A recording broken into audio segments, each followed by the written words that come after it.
আমি যখন ক্লাস 8-এ পড়ি তখন আমার সিনিয়র ক্লাস 9-এ পড়তো একটা মেয়ে, আসলে নাম বলতে চাচ্ছি না, বয়স 34 এই মুহূর্তে।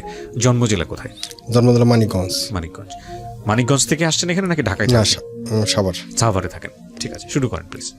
আমার জন্ম মানিকগঞ্জ। হ্যাঁ, বলছিলেন একটু আগে, বলেছেন। হ্যাঁ, ঘিওর থানা। তো 1984 31শে মার্চ। তো আমি মোটামুটি গ্রামে অবস্থা মোটামুটি ভালোই ছিল। তো আমার আমাদের মানে দাদার যে বাবা ছিল, অনেক সম্পত্তি ছিল। আচ্ছা। তো দাদাকে এই সম্পত্তিগুলো মোটামুটি দাদা নষ্ট করে ফেলছে কীভাবে, যে উনি প্রায় 4 বার নির্বাচন করছে, 22 বছর নৌকা বাইজ দিছে, এগুলো করে মোটামুটি সম্পত্তি শেষ। কিন্তু তারপরে একটা জিনিস আছে গ্রামে, যেটা সম্মান আছে, মানুষ এখন সম্মান। আপনার দাদা? হ্যাঁ। আচ্ছা। ছোটোবেলা আমি ক্লাস 4 পর্যন্ত খুব লাক্সারিয়াস লাইফ লিড করছি, মানে আমার মতো করে। তারপরে জীবনে অনেক কষ্ট করছি। আমার মনে আছে, আমি তো 1992 সালে আমি যখন ক্লাস 2-তে পড়ি, আমার গ্রামের একটা স্কুলে, তো একটা ছেলে আমার সাথে ফ্রেন্ডশিপ করতেছিল, অথচ ওদের অনেক সম্পত্তি, বাট আমাদের কিছুই নাই, শুধু ভিটে বাড়ি ছাড়া কিছুই নাই, কারণ দাদা সব শেষ করছে। তারপর ওই ছেলের আমি বলছিলাম যে তুই যে আমার সাথে বন্ধুত্ব করতে আসছিস, কোন যোগ্যতায় আসছিস? মানে অহংকারটা অনেক বেশি ছিল, কারণ ওই দাদার প্রভাবে। আচ্ছা আচ্ছা। আপনার বাবা কি করতো? আমার বাবা আগে চাকরি করতো, পরে সাভারে আসার পরে অনেক পরিশ্রম করছে উনি। মানে আমি ছোটবেলার কথা বলছি, ওই সময় আপনার বাবা কি করতো? ওই সময় বাবা চাকরি করতো। ঠিক আছে, বলেন। তারপরে ওই ছেলের সাথে পরে শেষে যেটা দোস্ত পাতা বলা হয় আর কি গ্রামের ভাষায়, পরে দোস্ত পাতার পর ওইখান থেকে আমি ক্লাস 4 পর্যন্ত পড়লাম। এদিকে বাবা থাকে টঙ্গী, আমি এক বাবার এক ছেলে। তো মাও মাঝে মধ্যে আসে যায়, কারণ টঙ্গী থেকে তারপর শিফট হলো সাভারে। এটা হলো 1995 সালে। সাভারে আসার পরে থাকি। কয় ভাই বোন ছিলেন আপনারা? আমি একাই। ওকে। তো দাদা আমার অনেক ভালোবাসতো, আমি বংশের সবচেয়ে বড় ছিলাম এবং অনেক মেট ছিলাম আর কি। তো দাদা আমাকে বাবা আমার কাছে দিতে চাইতো না, কারণ ওইখানে পরিচয় হচ্ছে যে আমি আমার দাদার পরিচয় আমি উনার নাতি, আর আমার এইখানে সাভার পরিচয় যে আমি একজন ভ্যান চালকের ছেলে। আচ্ছা আচ্ছা আচ্ছা, মানে বাবা এখানে এসে ভ্যান চালানো শুরু করলো? হ্যাঁ। ওকে। তো এইখানে সাভার পরিচয়টা আমি একজন ভ্যান চালকের ছেলে, এই জিনিসটা দাদার কাছে অনেক মানে ওর লাগতো। তো দাদার আশা ছিল যে আমার যেহেতু মেধা ভালো, দাদা আমাকে রাখবে, পড়াশোনা দাদা করাবে। তো আব্বা মা ওই যে ওনাদের মানে আসলে স্নেহের জন্য বা ভালোবাসার জন্য ওনারা মাঝে মধ্যে নিয়ে আসতো, আবার দাদা এসে নিয়ে যেত। আচ্ছা। তো এভাবে আমি ক্লাস 1 থেকে ক্লাস 5 পর্যন্ত বরাবরই ফার্স্ট থাকতাম। তো আমি ক্লাস 4-এ পড়ি, সাভার এসে আমি রইলাম। তো আমার স্কুলে ভর্তি করলো না কিছুদিন। তো ভাই আমি এইখানে কি হলো, আমার আব্বা কী করলো, আমি হয়তো যে মহলটা ছিল ওই মহলটা পুরো আমার ম্যাক্সিমাম হলো হয়তো বাজে আমার আব্বা কী করলো, আমার একটা কাজের সাথে অ্যাড করে দিল। এটা হলো ওই যে আপনার সিঙ্গারা পরে বিক্রি করা। তো ওইটা করতে শুরু করলাম। কিছুদিন করার পরে আমার দাদা কার কাছে জানি শুনছে। আচ্ছা। দাদা শুই না, সেটা ছিল আপনার ক্লাস 4-এ ফাইনাল পরীক্ষার একটা পরীক্ষা অলরেডি হয়ে গেছে। জি। একটা পরীক্ষা অলরেডি হয়ে গেছে, কিন্তু দাদা শুই না, সাথে দাদা তো জানে যে আমার সাভার স্কুলে ভর্তি করছে, বাট আমার তো স্কুলে ভর্তি করে নাই। আমি তো সিঙ্গারা বিক্রি করতেছি সাভারে এসে সিঙ্গারা সমস্যা বিক্রি করতেছি। ওই যে স্কুলে ভর্তি করেনি এই অবস্থায়? হ্যাঁ। ওকে। দাদা তো এইটা কার কাছে শুনছে, শুই না দাদা চলে আসছে। যেদিন পরীক্ষা শুরু হয়েছে, আমার স্কুলের হেডমাস্টার তো দাদারে বলছে, কাকা আলমগীর হলো শ্রাবণ কই, পরে বলছে যে ও তো এরকম সাভারে পরীক্ষা তো একটা হয়ে গেছে। ওই দিন দাদা চলে আসছে সাভারে এসে পরে আব্বার সাথে অনেক রাগারাগি করে আমার নিয়ে যাবে। ভোরবেলা ফজর নামাজে পরে বাসাতে বের হওয়ার পর রাস্তায় ছিনতাই ধরলো। ছিনতাই ধরে যা মোটামুটি টাকা পয়সা যা ছিল নিয়ে গেলো। তারপরে দাদা কী করলো, নিয়ে আমার আসলো, বাস স্ট্যান্ডে আসার পরে গাড়ি এত ভোরবেলা তো গাড়ি পাওয়া যায় না। পরে সংবাদপত্র একটা গাড়িতে গেলাম, গ্রামের বাড়িতে গেলাম। যাওয়ার পরে এখন স্যারের কাছে নিয়ে গেলাম। তো স্যার আবার দাদা বলে দিছে, কারণ দাদা আবার ম্যানেজিং কমিটির সদস্য ছিল। তো দাদার বলে দিছে যে ঠিক আছে নিয়ে আসেন, পরীক্ষা যেটা হয়ে গেছে ওইটা করে নিব। পরে কি করলো, আমার প্রশ্ন দিল, পরীক্ষা দিলাম। ওই অবস্থা পরীক্ষা দেওয়ার পরে আমি ওই পরীক্ষায় ফার্স্ট হয়েছিলাম। ওকে। ক্লাস 1 এর পরীক্ষা? না, ক্লাস 4। ক্লাস 4 এ? ওকে, ক্লাস 4। তারপরে গেল তারপরে দাদা তার আসতেই দিবে না, দাদা ডিটারমাইন যে আমার ওইখানে রাখবে, কারণ ক্লাস 5 বৃত্তি দেওয়া। ওকে। পরে সেটা দাদা কী করলো, আব্বার সাথে রাগারাগি করে আমার মারে বাড়িতে নিয়ে গেল, কারণ বৃত্তি দেওয়া হবে। আমি ওইখানে থাকি এই অবস্থা। তো থাকতে তো মোটামুটি সামনের দিকে ভালোই পড়াশোনার দিকে আগাইতেছি। তো আমার এর ফাঁকে আবার কী হলো, আমি একটা বেসরকারি স্কুলে পড়তাম। তো আমি কী করলাম, ওই স্কুলের স্যার যে, ওই স্যারের কাছে আমি অঙ্ক পড়তাম, ইংলিশ পড়তাম। তো উনি আমার ওই দাদার সম্পর্কের জন্য উনি আমাকে, ওই ভদ্রলোকের নাম হলো আজিজ স্যার, জি। তো উনি আমাকে অফার করতো পড়ানোর জন্য। পর আমি ওনার এখানে প্রায় 2 কিলোমিটার যায় ওনার এখানে পড়তাম। তো এরকম ওই প্রতিদিন ভোরবেলা যাইতাম। যাওয়ার পরে ওনার এখানে পড়া, আবার ওনার একটা ছেলে ছিল অনু, ওর ফ্রেন্ড, একই ক্লাসে পড়তাম। তো স্যার কী করতো, সবাই প্রচুর মানে মারতো যদি একটু ভুল হইতো। তো পরীক্ষায় পড়াশোনা করতে খুব মানে ভালোভাবে পড়াশোনা হইতেছে, কোনো সমস্যা নাই। তো দাদা ওইদিকে, আর একটা জিনিস হলো, আর একটা ব্যাপার হলো, আমার যেটা মানে শৌখিনতা যেটা শিখাইছে আমার দাদাই শিখাইছে। আমি যখন ক্লাস 2তে পড়ি তখন থেকে আমার দাদা আমার কাপড় আয়রন করে, গ্রামের মনে করেন ক্লাস 2, দ্যাট মিনস হলো 1992। মানে আপনার দাদা, আমি যেটা বুঝতে পারছি, আপনার এলাকায় খুব আভিজাত্যপূর্ণ একটা মানুষ ছিলেন, খুব প্রভাবশালী একটা মানুষ ছিলেন। প্রভাবশালী, জি। জি। ওই টাইম 1992 সালে আমার দাদা কি করতো, কাপড় আয়রন করে আমার পড়াইতো।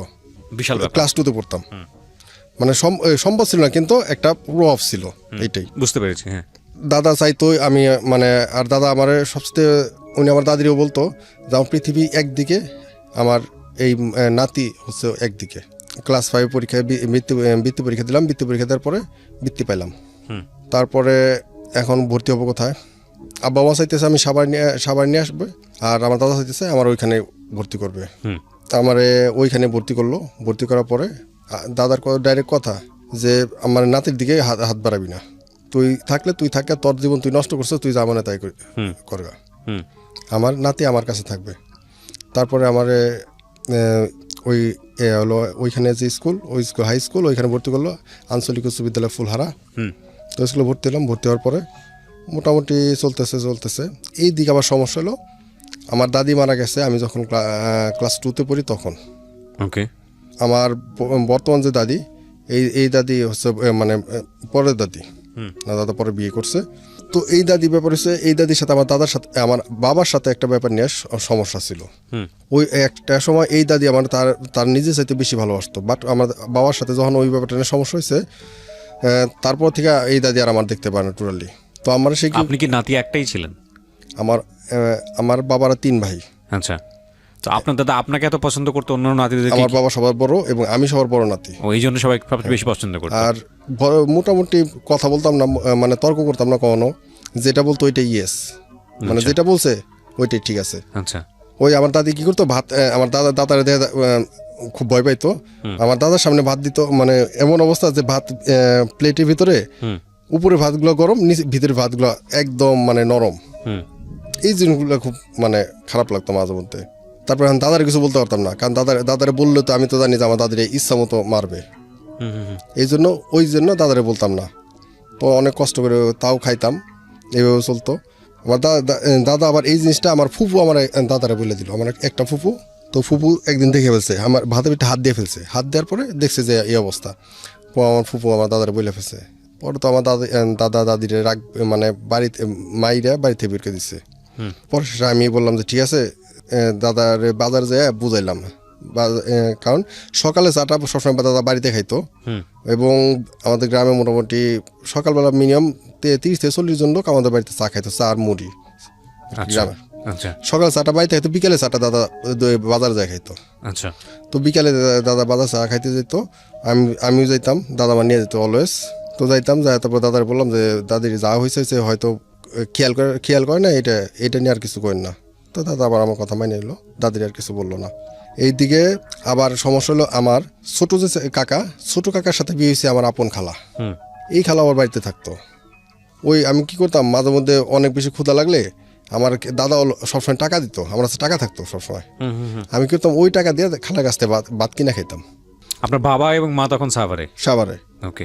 সবাই খুব আদর করতো।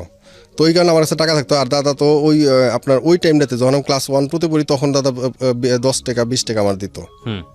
খালারা ছিল অনেক মানে কৃপণ টাইপের। আচ্ছা, হ্যাঁ বলেন। তারপরে ওইখান থেকে আমি 6 গেল, 6-এ ফার্স্ট সেমিস্টার পরীক্ষা দিলাম, 6-এ ফার্স্ট সেমিস্টার পরীক্ষা দিলাম। পরীক্ষা দেওয়ার পরে প্রথম খাতাটা দিল ইংলিশের, আচ্ছা ইংলিশে ফার্স্ট হইলাম। পরে সাথে সাথে এখন ব্যাপার হচ্ছে ওইখানে যে হাই স্কুলটাতে ভর্তি হয়েছে ওই হাই স্কুল মিনিমাম আপনার 8 থেকে 10টা প্রাইমারি স্কুলে মানে স্টুডেন্টরাই ওইখানে আসছে, তারা তো আমরা ওইভাবে চিনতো না। আচ্ছা পরে যখন আমার ইংলিশে ফার্স্ট রেজাল্ট দেখলো, রেজাল্ট দেখার সাথে সাথে আমার দাদার খবর দিল। ওই স্যারের নাম ছিল লাভলু স্যার। তো লাভলু স্যার দাদার খবর দিল, দাদা আসলো। পরে কী হয়েছে, খারাপ করছে কি?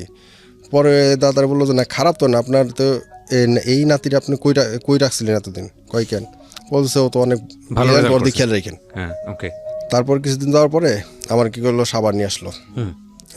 মোটামুটি 3-4 মাস রইলাম, আবার দাদা এসে নিয়ে গেল। তো এইভাবে চলতেছে। আচ্ছা এখন আমার আব্বা এইখানে যে বলবো যে আমার আব্বার দোষ তাও না, আবার যে বলবো মার দোষ তাও না, আবার যে বলবো দাদার দোষ তাও না। কারণ আব্বা দেখেছে উনি ওনার সন্তান যে অনেক বেশি ভালোবাসে, একটা মতো সন্তান, এই কারণে আনতে চায়। আর মা তো মায়ের একটা মতো সন্তান, এই কারণে মা কান্নাকাটি করে, আব্বা যায় নিয়ে আসে। আবার ওই দিকে দাদা হলো, দাদা তার নাতিরে ভালোবাসে, তার নাতির একটা মানে উজ্জ্বল ভবিষ্যৎ দেখতে চায়, এই জন্য দাদা আবার তার ওনার ওইখানে আমার নিতে চায়। সমস্যা এই জায়গায়। তো যাই হোক, ক্লাস 6-এ পরীক্ষা শেষ হলো। পরীক্ষা শেষ হওয়ার পরে ফাইনালি আমি পলায় চলে আসলাম বাড়ি থেকে। আমার একটা ফ্রেন্ড আসলো মোহাম্মদ আলী। আমাদের মানে গ্রামটা টোটালি এমন অবস্থা ছিল, বর্ষার 4 থেকে 5 মাস নৌকা ছাড়া মুভ করা যেত না। নৌকা ছিল একটা বাহন। তো মোহাম্মদ আলী ছিল, ওর বাবার নৌকা ছিল।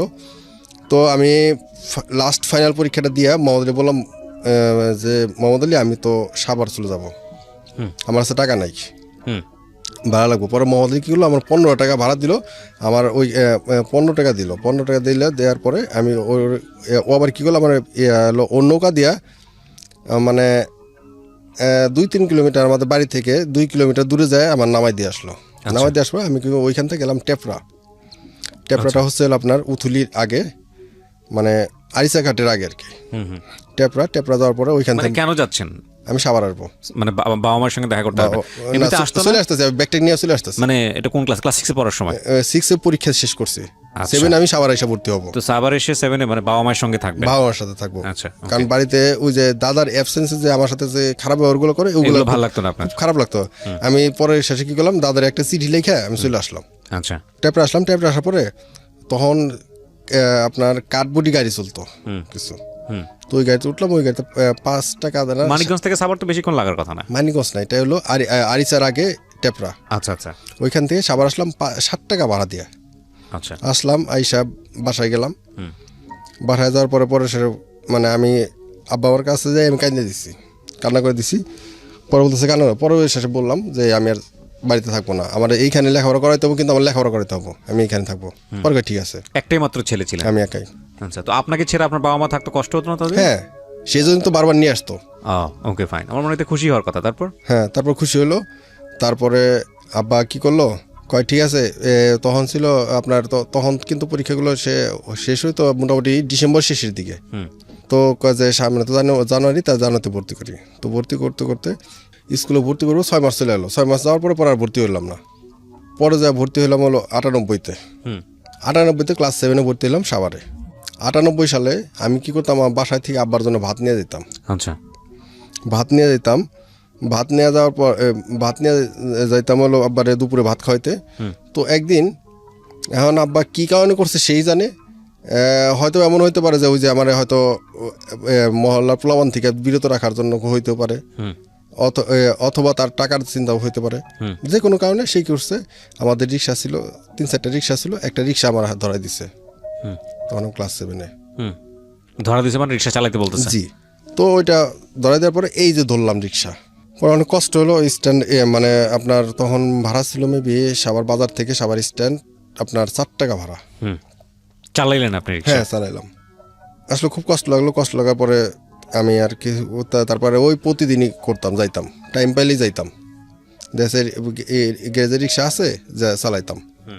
আমি করতাম। স্কুলেও যাইতাম। স্কুলে যাইতাম, কারোর সাথে কথাবার্তা বলতাম না, খুব একা একা থাকতাম। কারণ ওইখানে দেখা যাচ্ছে সাভারের ম্যাক্সিমাম যারা আছে সবাই মোটামুটি, আমি ওদের সাথে অ্যাডজাস্ট হতে পারতেছি না। তো ফার্স্ট সেমিস্টার সবাই মোটামুটি বড় লোক মোটামুটি মানে আমাদের চেয়ে অনেক ভালো। আচ্ছা, তো যে কারণে ওদের সাথে অ্যাডজাস্ট করতে অ্যাডজাস্ট পারতেন হতে পারতেছে না। হুম। হয়তো কেউ কথা বলতে চায় না বা করে না, কিন্তু আমার মোটামুটি আমার চেহারা দিয়ে হয়তো দু একজন কথাবার্তা বলতো, কিন্তু আবার পোশাক পরিচ্ছদ, কারণ আমি যখন বাড়িতে চলে আসলাম আগের কিন্তু অবস্থা ছিল খুব ভালো আমার চলাফেরা, যখন সাভারে চলে আসলাম তখন আবার অবস্থাটা অন্যরকম হয়ে গেল।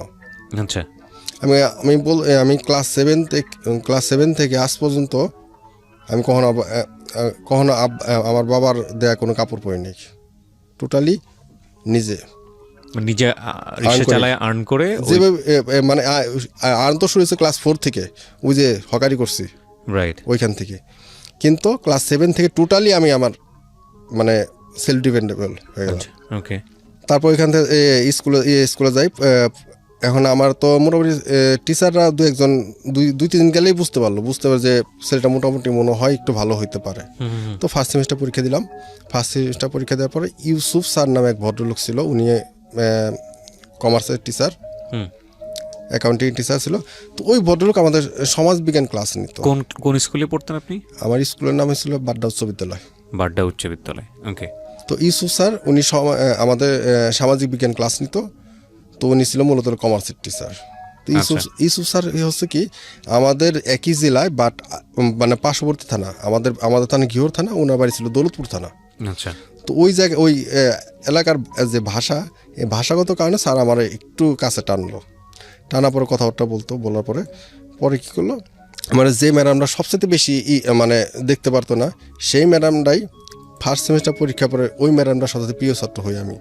সেটা হলো লিপি দাস ম্যাডাম, হিন্দু ম্যাডাম। তো উনি অনেক পছন্দ করা শুরু করলো। তো সব টিচারদের কাছে মোটামুটি প্রিয় ছাত্র হিসেবে মোটামুটি 5 মাসের ভিতরে প্রিয় ছাত্র হয়ে যায়। এটা কি মানে আপনি স্টুডেন্ট ভালো এই কারণে? হ্যাঁ, ওকে, ভেরি গুড। তারপর খেয়াল রাখবেন যে ও রিক্সা চালাচ্ছে সেই মুহূর্তে, আমার মনে হয় যে বাবা রিক্সা না দিলেও পারতো ওনাকে, কারণ এক বাবার একটা মাত্র ছেলে, বাবা যেহেতু কর্মক্ষম ছিল এবং এই বয়সে তো রিক্সা চালানোর প্রশ্নই ওঠে না, কিন্তু এগুলো লাইফে এসছে। আপনার মা কি বাধা দিত না এইসব কাজে?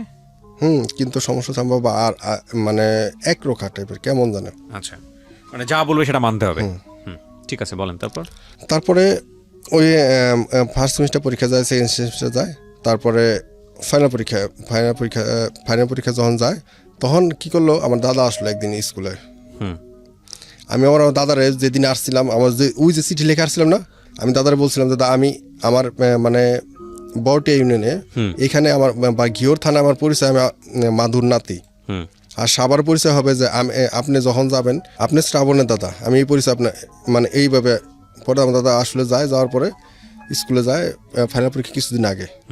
যাওয়ার পরে উনি টিচারদের কাছে যে মানে সম্মান বা সমাদর যেটা আতিথেয়তা যেটা পায়, ওইটা পাওয়ার পরে উনি বাসায় যাওয়ার পরে চোখটা পানি বেড়ে যায় যে আমি আসলে কি করতেছি। আমার আব্বার অনেক বকে যে তুই এরকম একটা ছেলের যদি তুই এগুলো করাইতে চাস, অনেক বকে।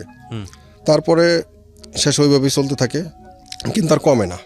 আমি ওই যেভাবে আমার টোটাল পড়ালেখা খরচ, বই কিনি, খাতা কিনি, সব আমি ওই যে আমার যখন টাকা লাগে আমি যাই ওই রিক্সা গ্যাসটা বের করে নিয়ে আমি চালাই। তারপরে তখন আমি আমার কী করলাম, টাকা মোটামুটি খরচ করি। আমার মানে কাপড় চোপড় যা কিছু লাগে সব কিছু আমি নিজে আর্ন করি। আচ্ছা, খাতা কলম, বই খাতা, স্কুলের বেতন টেতন সব কিছু আমি দিই, বাবার আর প্রেশার দিই না। আচ্ছা, আমার বাবারও সমস্যা ছিল, আসলে মানে হিসাবই ছিল না, কোনো বেহিসাবি লোক। আবার কোনো আমার এইটুকু গর্ব করে বলতে পারি, আমার বাবা গরিব কিন্তু ডিসঅনেস্ট না। উনি মানে বাজে যে কাজগুলো একটা মানুষের, কোনো কিছু আমার বাবা কখনো করতো না। এই জন্য আমি লাকি, এবং আমার বাবার জন্য হয়তো আমি ভালো থাকতে পারছি। কিন্তু রাগ ছিল অনেক। তো ওইখানে চলতেছে। তো ক্লাস এইটে উঠলাম। তো আমি ওইখানে সেকেন্ড হইলাম, কারণ আমার একে তো নতুন জায়গায় শিফট হওয়া, দ্বিতীয়ত আমি মোটামুটি 5 মাস যাওয়ার পর হইলাম 5 মাস, মানে তখন তো আপনার ফার্স্ট সেমিস্টার পরীক্ষাগুলো হয়তো মিড টার্মে, হয়তো মানে মে জুন এই টাইমে ফার্স্ট সেমিস্টার পরীক্ষা হইতো। এখন তো 3 মাস পর হইতেছে, 4 মাস পর, তখন হয়তো 6 মাস পরে দুইটা হয়তো 3 মাস। তো 6 মাস পরে হলো ফার্স্ট সেমিস্টার। আমার ভর্তি হয়েছে আমি 2 মাস আগে, এপ্রিলে ভর্তি হয়েছি। তো এই কারণে মোটামুটি ওই জেটটা টানতে পারিনি, সেকেন্ড হইলাম।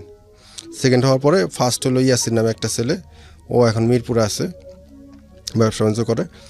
তো আমি সেকেন্ড হইলাম। সেকেন্ড হওয়ার পরে তখন তো স্টুডেন্ট যারা আছে সবাই মোটামুটি জেনে গেল এবং কথাবার্তা সবাই। কোন ক্লাসে সেকেন্ড হলেন? আমি ক্লাস 7 থেকে ক্লাস 8 উঠলাম। তো আপনি ওই সময় রিক্সা চালাতেন, এটা কি জানতো স্কুলে? এমনও হয়েছে যে আমি স্কুলের সামনে চলে গেছি কিন্তু ক্যাপ পরা থাকতাম, যাতে কেউ না চেনে। হ্যাঁ, যাতে কেউ না চিনে। তো ক্যাপটা একটু করে রাখতাম।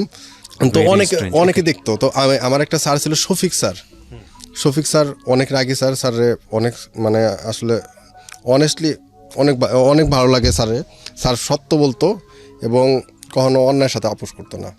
এই স্যার আমার এই ব্যাপারটা জানতো। যাওয়ার পরে এই স্যার আমার বেশি মানে আসলে কি বলে, স্যার আমার বলে ফেছে যে এই স্যার আমার তুই করে বলতো যে আমি তোর অনেক শ্রদ্ধা করি, তোর এই কাজটারে, তুই যা করতেছ। পরে ওই সব স্যারে মোটামুটি প্রিয় হয়ে গেলাম। প্রিয় হলে আরেকটা স্যার ছিল। আপনি যেখানে বললেন, আমার ছোটবেলার একটা গল্প মনে পড়ে গেল। আমি যে স্কুলে পড়তাম, আমি গ্রামের স্কুলে পড়েছি ক্লাস 8 পর্যন্ত। তো আমার মনে আছে 6, 7, 9-এ এসে আমি ক্যানবোর্ডে চলে আসি। তো ক্লাস 6, 7 এবং 8 এই 3 বছর আমি গ্রামের স্কুলে পড়াশোনা করেছি, হাই স্কুলে। তো ওই সময় দেখতাম যে গ্রামে যেটা হয় আর কি, বিভিন্ন ধরনের ছেলেমেয়েরা, কৃষকের ছেলেমেয়েরা, দিনমজুর, এরকম ধরনের ছেলেমেয়েরা পড়াশোনা করে।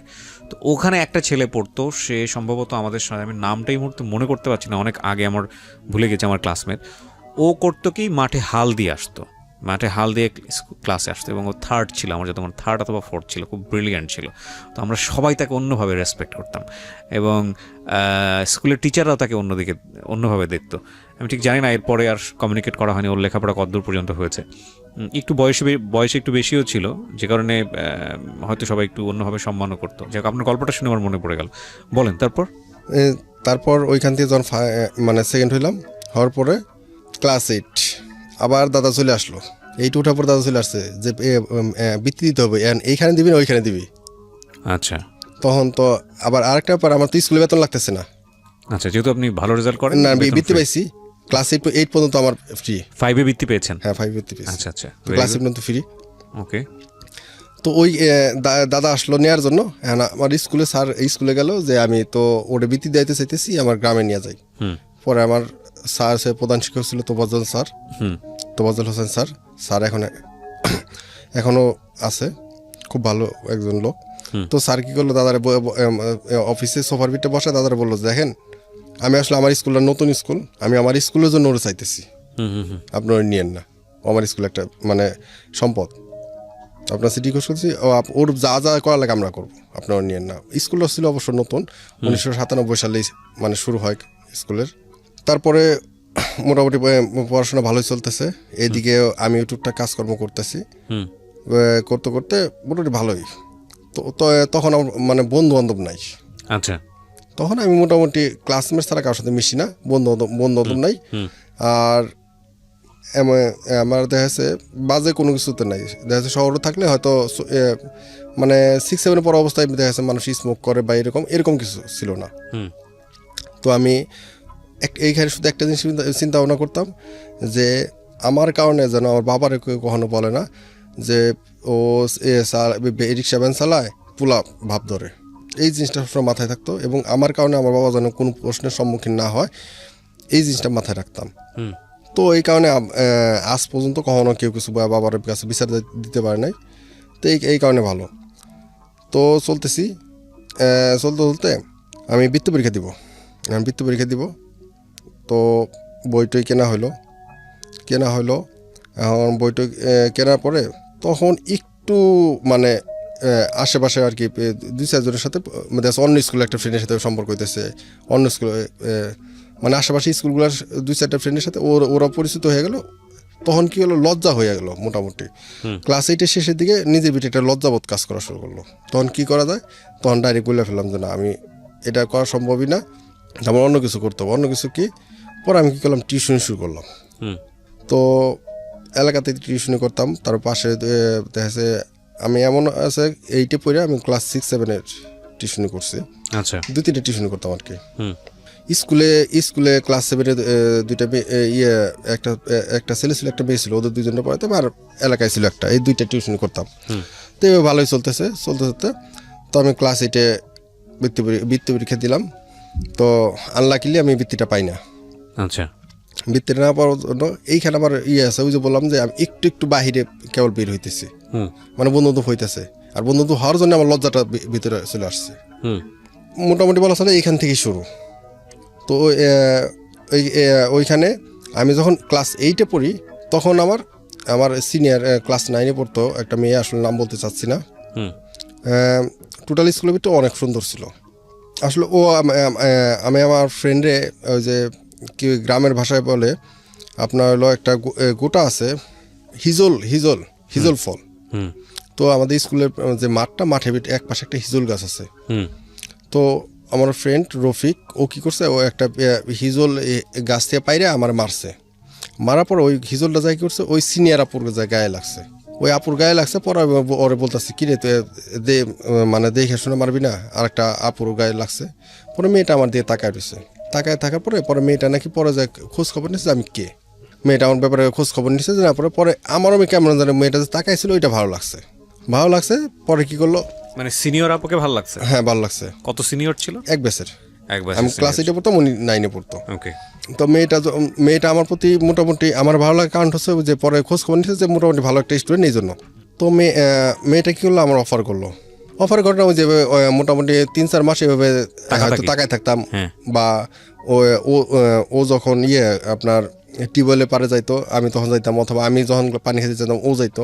এবার যাইতে মোটামুটি আমার ওর ক্লাসে আমার 2টা বান্ধবী ছিল, একটা বিলকিস নামে একটা বান্ধবী ছিল, আর একটা হলো পারবিন, আরেকটা সেলিনা, এই 2টা বান্ধবী ছিল। তো ও কি করছে, ও বিলকিসের মাধ্যমে করছিল, বিলকিসের মাধ্যমে আপনাকে চিঠি দিয়েছে। তারপরে ওর সাথে মোটামুটি ভালো সম্পর্ক। এখন এইভাবে ক্লাস আপনাকে অফার দিলে আপনি এগ্রি করলেন, সেটা মানে মেনে নিলেন? অনেক সুন্দর ছিল, মানে স্কুলের সবচেয়ে ওই যে ভালো 3 মাস ধরে তো ভালো লাগতেছে, আমি ওর দিকে তাকায় থাকতেছি, আমার সাথে কথা বলতে চাইতেছি, কিন্তু তারপরে মানে একটা ভয় ছিল যে আমি তো আসলে ওর সাথে কথা বলা ঠিক না, কারণ তো সিনিয়র, কিন্তু তাকায় থাকতাম। কিন্তু যখন ও নিজের থেকে উইলিংলি বললো তখন আর মানে ফিরাই দেয়নি। ওকে। প্রত্যেক দিন কথাবার্তা মোটামুটি কথা হইতো না, চিঠি হইতো।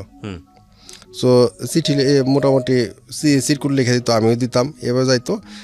ওর আবার ওর বোন ছিল, ওরা 2 বোন একই সাথে পড়তো। আচ্ছা। 2 বোন একই সাথে পড়তো। ওর ওই বোনটা ওর বড়, ওই বোনটা কোনো বাইদা যায় না যায় যে ওর সাথে আমার রিলেশন। এদিকে আবার ওর নামের নাম সেম নাম আমার ক্লাসে একটা স্টুডেন্ট ছিল, আমার রোল ছিল 1, আর ওই মেয়েটার রোল ছিল 3। সমস্যা আবার এইখানে যে এখন আমার ক্লাসে সবাই মনে করতো যে আমার ক্লাসে মেয়েটার সাথে সম্পর্ক, আর ওর বোন আর ওদের ক্লাসে জানতো যে ওর সাথে সম্পর্ক। আচ্ছা। তো এইভাবে মোটামুটি আবার ওর একটা খাওয়াতো ভাই ছিল আমার ফ্রেন্ড, আমার ক্লাসমেট। ও ব্যাপারটা বুঝতে পারার পরে ওরে জিজ্ঞেস করতো, ওর বলতো যে এই ব্যাপার, ওর বোঝানোর চেষ্টা করতো। পরে বলতো যে ওর সমস্যা, ও যেহেতু মোটামুটি স্টুডেন্ট ভালো, ওর সামনে হয়তো একটা ভবিষ্যৎ আছে, সমস্যা কি, গরিব হয়েছে তো কী হয়েছে। তো মোটামুটি এইভাবে তো তখন আরও মোটামুটি একটু ক্রেজি হয়ে যায় আরও, জোর কথাবার্তা শোনা যে আসলে ও তো পজিটিভ কথাবার্তা বলতেছে। তো আমরা স্কুল থেকে পিকনিকে যাই ন্যাশনাল পার্কে, গাজীপুর ন্যাশনাল পার্কে। তো পিকনিকে যাওয়ার পরে ওই ফার্স্ট ওর সাথে একটা ছবি তুলি, তাও এটা আমার বান্ধবী, ওরও বান্ধবী, মিউচুয়াল বান্ধবী আর কি, আমার ক্লাসমেট ছিল, ওরও বান্ধবী। আচ্ছা। তো ওই বান্ধবী কী করলো, ওই ছবিটা তোলার ব্যবস্থা, কারণ ওর বোন আছে সাথে, ওর বোন তো সাথে আছে, ওর বড় বোন। এখন আমার বান্ধবী কী করলো, ডাইকা নিয়ে আমাদের একসাথে ছবিটা তুলে, কারণ ওর বড় বোন তো জানে যে আমার সাথে রিলেশন। তো একটা ছবি তোলার পরে কথাবার্তা হইলো ওই দিনই ফার্স্ট, মানে মুখোমুখি অনেকক্ষণ কথা বললাম পড়াশোনার ব্যাপারে, কীভাবে চলতেছে, প্রিপারেশন কেমন, এইভাবে সব কথাটা হওয়ার পরে মোটামুটি ভালো। ও বললো যে সে পড়াশোনা ঠিক মতো পড়াশোনা চালাও, কোনো দুষ্টামি ফেললাম করো না। আমি ক্লাস 9 উঠলাম, ও ক্লাস 10-এ উঠলো। 10-এ ওঠার পরে মোটামুটি এইভাবে নিউটেন পর্যন্ত, আমি যখন নিউটেনে, ও তখন হলো ক্যান্ডিডেট হওয়ার পরে ওর কি করছে, ওর ব্যাপারটা ওর বাসায় ওর বড় বোন সম্ভবত ইনফর্ম করার পরে ওর বাসা থেকে ওর মানে একটু প্রেশার দেওয়ার পরে ও আমার অ্যাভয়েড করে দিতেছে। ও কোচিংয়ে আসতো, বাট আমার সাথে কথা বলতো না, আমার একটু অ্যাভয়েড করে যেত। অ্যাভয়েড করার কারণে আমার কেমন যেন একটু খটকা লাগার পরে আমি সামনে যাওয়ার পরে একদিন কথা বলে না, ওর বড় বোন ছাড়া কোথাও যায় না, তারপর অনেক যে ওই যে আমার ফ্রেন্ড ওই ওর যে বান্ধবী ওরা যে ও বিলকিসটা বলি যে আমি ওর সাথে একটু কথা বলবো, ও অনেক বলে। পরে ও বলে দাদা ও তো কথা বলবো না রে, কী করবি? আমি কথা বলবোই। পরে একদিন ওর বড় বোন আসে না স্কুলে, ও একা আসে। ওই যে ও যে পানি খাইতে যায়, আমি সাথে সাথে ওই মুহূর্তে দৌড়ে চলে যাওয়ার পরে আমি পানি চাই, পানি দেয়। পরে আমি হাতটা মানে ইয়ের কিসে যে আপনার দেয়াল আছে না, দেয়ালের ভিতরে হাতটা ধরি। আমার একটা প্রশ্ন উত্তর দিয়ে তারপর যাবা। পরে বললো ঠিক আছে বলো। পরে বলছে তুমি আমার অ্যাভয়েড করতেছো কেন? পরে বলতেছে দেখো তুমি পড়াশোনা ঠিক মতো করে দাও, তুমি আমার অনেক ভালো মেয়ে পাবা। আসলে আমি সম্পর্কটার সামনে আগাইতে চাইতেছি না, আমার সমস্যা হয়েছে, তুমি ঠিকমতো পড়াশোনা করো। এটা বলার পরে শেষে মানে খুব খারাপ লাগলো। খারাপ লাগার পরে ওর মনে বোঝানোর চেষ্টা করলাম, ও চলে গেল। পরে শেষে কী করলাম, ওইখান থেকে বেরোলাম। পাশে একটা স্কুল ছিল, ওই স্কুলে আমার ফ্রেন্ড ছিল একটা খোকন নামে। পরে আমি বেরিয়েছি, দেখি ওর স্কুল ছুটি হয়েছে, ও আসছে। আসার পরে ওই দিনে ফার্স্ট শুরু। পরে শেষে ওরা বললাম যে বন্ধু এই ব্যাপার, মনটা খুব খারাপ। কয় কী হয়েছে? আমি কি এই ব্যাপার, ও তো আমার এরকম মানে করে দিছে, না করে দিছে। পরে বলতেছে দেখি ও আবার কী করতো, স্মোক করতো। মেয়েটা স্মোক করতো? না আমার ফ্রেন্ডটা স্মোক করতো। আচ্ছা। পরে আমার তো খুব খারাপ লাগতেছে। পরে বলতেছে চল যাই। পরে কী করলাম, মোটামুটি কোয়ার্টার কিলো হবে স্কুল থেকে, কোয়ার্টার কিলো দূরে একটা মোটামুটি পরিত্যক্ত জমিদার বাড়ির মতো পরিত্যক্ত হিন্দু বাড়ি, ওই বাড়িতে গেলাম। যাওয়ার পরে আবার সিগারেট নিলাম, জীবনে ফার্স্ট 5টা গোল্ড লিফ সিগারেট নিলাম তখন দোকান থেকে নিয়ে। ওইখানে গেলাম, যাইয়া সিগারেট খাইতে, সিগারেটটা খাওয়ার পরে তো পড়ে গেলাম, কারণ গোল্ড লিফ সিগারেট তো অনেক করা। জীবনে ফার্স্ট ওই দিনকে স্মোক শুরু। খাওয়ার পরে তারপর আসার সময় তো হলো ওইখানে আবার কি করছে, লেবু পাতা আছে, লেবু পাতা নিয়ে আসতাম। না মেয়েটা কি জানা যেত যে কি কারণে সে আপনার সঙ্গে সম্পর্কটা রাখতে চায় না? এটা কি বলেছে? ওইটা ওই বাসা থেকে একটু প্রেশার দিচ্ছে, বাসা থেকে প্রেশার দিচ্ছে যখন যাই না গেছে। আর যাই না যাওয়ার আরেকটা কারণ আছে, আমার টিচার ছিল যে টিচার জানতো, এবং এই টিচার ছিল উনি জানতো। এবং বাই দ্য ওয়ে আমি বুঝতে পারছি যে ওই টিচার ওই মেয়েটাকে পছন্দ করতো। তো উনি হয়তো বা একটু ওইটা নিয়ে করছে। তো যখন এরকম হলো, তখন আমি মোটামুটি 3-4 দিন স্কুলে যাই নাই, 3-4 দিন স্কুলে। আর আমার বেস্ট যে ফ্রেন্ডটা ছিল ইনসানা, যে ওরও ফ্রেন্ড, তো ইনসানের সাথে বন্ধুত্ব আমার এত বেশি। ও আসলে আমার সে হয়তো হয়তো বছরখানি বড় হইতে পারে। তো ইনসানের সাথে খুব ভালো সম্পর্ক, ভাই অ্যাজ এ মানে বোন, তারপর বন্ধু বা আমার গার্জিয়ান, সব কিছু মোটামুটি আমি ইনসানের মনে করতাম। আচ্ছা, আপনি সিগারেট খাওয়া শুরু করলেন ওই সময়? হ্যাঁ, তারপর? তো এই ইনসানা এই ব্যাপারটাগুলো ইনসানা আমার অনেক বুঝাইতো, কারণ ইনসানা জানতো, ইনসানার বিলকিস এই দুইজনই হলো মূলত এই সম্পর্কের ছিল। তারপরে ওরা বোঝানোর চেষ্টা করতো, বুঝতাম না। পরে আমি 1 সপ্তাহ মতো স্কুলে যাই না, 1 সপ্তাহ পরে স্কুলে গেছি। স্কুল যাওয়ার পরে ওই যে টিচার ওর মানে প্রাইভেট টিউটর, তো ওই টিচার দাঁড়া করেছে আমার, দাঁড়া করানোর পরে স্কুলে আসছিল না কেন। পরে আবার কী করছে, ওই আবার আমার স্কুলে মানে উনি তো মোটামুটি অপমান করলোই, মারলো টালো না, মোটামুটি কথা শোনানোর পরে বসলাম, পড়ার জন্য ঘন মার খেয়ে। তো কী হয়েছে, দেয়ালের ভিতরে জেমসের একটা গান লিখছে, যেদিন বন্ধু চলে যাব। তো এইখানে একটা মানে কলি লিখছে, কলিটা লিখছে হলো আমার এক ফ্রেন্ড, ওর নাম পলাশ। তো লিখছে, লেখার পর ওই স্যার জিজ্ঞেস করছে যে এটা কী লিখছে। পরে আমি তো আবার ওই স্যার দেখতে পাই না, বলছি স্যার আমি লিখছি। বলার পরে কী করলো, স্যার আবার ডাবল ব্যাট দেওয়া বাড়ি দিল, এইখানে বাড়ি দিয়ে ফুলে গেল একদম হাতটা, ফুলে যাওয়ার পর পলাশ আবার বলতেছে আমি লিখছি, ওরেও বাড়ি দিল। বাড়ি দেওয়ার পরে পলাশ তো খুব রাইগে গেছে, কারণ পলাশ হচ্ছে ওইখানকার লোকাল, পলাশ রাজবংশী হিন্দু, তো ওইখানে লোকাল। পলাশ অনেক রাগে একটা ছেলে, তো আসলে কিন্তু আমার অনেক ভালোবাসতো। তো কী করতো, রাগে গেছে, এখন স্যারে মারবে স্কেল নিয়ে। আমি দেখি ও স্কেল দিয়ে স্যারের মানে যে স্কেল দিয়ে হয়তো মানে পার দিবে এরকম আমি বুঝে ফেলছি, স্টিল স্কেল হাতে নিয়ে ফেলছে। পরে আমি বাম হাতটা ধরছি, আমি কি চুপ স্যার, শুধু এত বলছি স্যার। পরে ওই স্যার আমার ওই দিন বলে দিল যে আমি কাগজ কলমে লিখে দিতে পারি, তোমরা পাস করবা না। পরে আমি স্যার বললাম যে স্যার আসলে আপনি কাজ করেন, আপনি সাদা কাগজ দেন, আমি লিখে দিই যে আমি পাস করব বইলা। পরে কাগজ দেন স্যার, লিখে দিই। ওই দিন ক্লাস থেকে বেরোলাম, সেটা ছিল হলো আপনার 2002 সালের ফেব্রুয়ারি 8 তারিখ। আচ্ছা। তো ওইখান থেকে স্কুল থেকে বেরোলাম, বেরোর পরে এদিকে কিন্তু আমি টুকটাক স্মোক করতেছি। পরে পলাশে গেলাম যে খুব খারাপ লাগতেছে, চল কই যাওয়া যায়। পরে আবার স্কুলে যাওয়া বন্ধ হওয়ার কারণ ছিল আমার যে বেস্ট ফ্রেন্ড ছিল ইনসানা, ওর সাথে আমার একটা ব্যাপার নিয়ে ঝগড়া হয়। ঝগড়া হওয়ার কারণে এই জন্য আর স্কুলের প্রতি একটা অনীহা তৈরি হয়। এই কারণে মোটামুটি স্কুলে যাওয়া বাদ দিলাম। আচ্ছা। তারপরে ওই দিন যেদিন স্যারের সাথে রাগারাগি করে বেরোলাম, বেরোর পরে হলাম পলার বলতেছে যে চল কোথাও তো ঘুরে আসি। কই যাবি? চল। সাভার থেকে আসলাম হলো টঙ্গী। টঙ্গী আসার পরে টঙ্গী একটা পার্ক আছে, টঙ্গী না সরি এয়ারপোর্টের পাশে একটা পার্ক আছে। তো সারাদিন ওই পার্কে ঘুরলাম, ঘুরে বিকালে গেলাম। বাসায় তো জানা যে স্কুল করছি, মানে তারপরের দিন স্কুল, এইটা তারপরের দিন স্কুল করলাম হচ্ছে টঙ্গী এয়ারপোর্টে পার্কে। তো এরকম তারপরে প্রত্যেক দিন এক এক জায়গায় যাইতাম। তো এইদিকে আবার সাভার সবচেয়ে মানে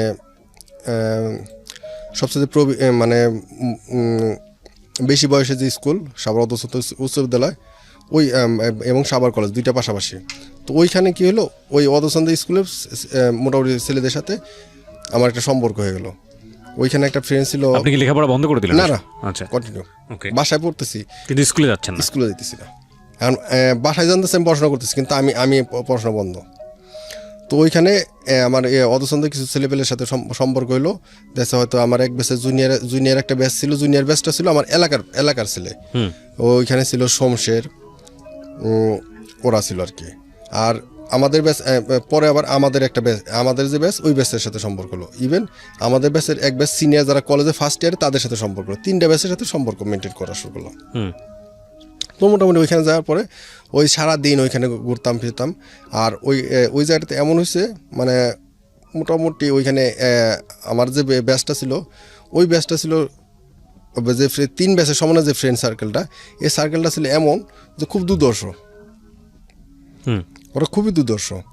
ওরা দেখা যাচ্ছে যদি কেউ যাইতেছে যে সে যত সিনিয়র হোক, যে তারা মারবে, ওই নগদ মাইরে পড়ছে, নগদ স্টেপ করে পড়ছে, এরকম আর কি। তো ওদের সাথে যাইতাম, একটু ভালো লাগতো, যে মনে হয় কেমন যেন। ওকে।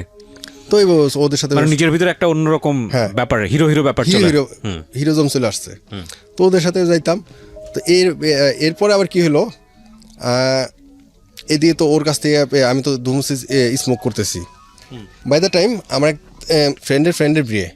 ওই ফ্রেন্ড আমার এক বছর জুনিয়র, বাট ওর ফ্রেন্ডের যে ফ্রেন্ড ও হচ্ছে আরো ওর এক বছর জুনিয়র। জি।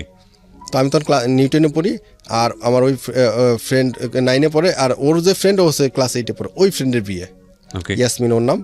তোর বিয়েতে দাওয়াত করলো, ওই বিয়েতে গেলাম।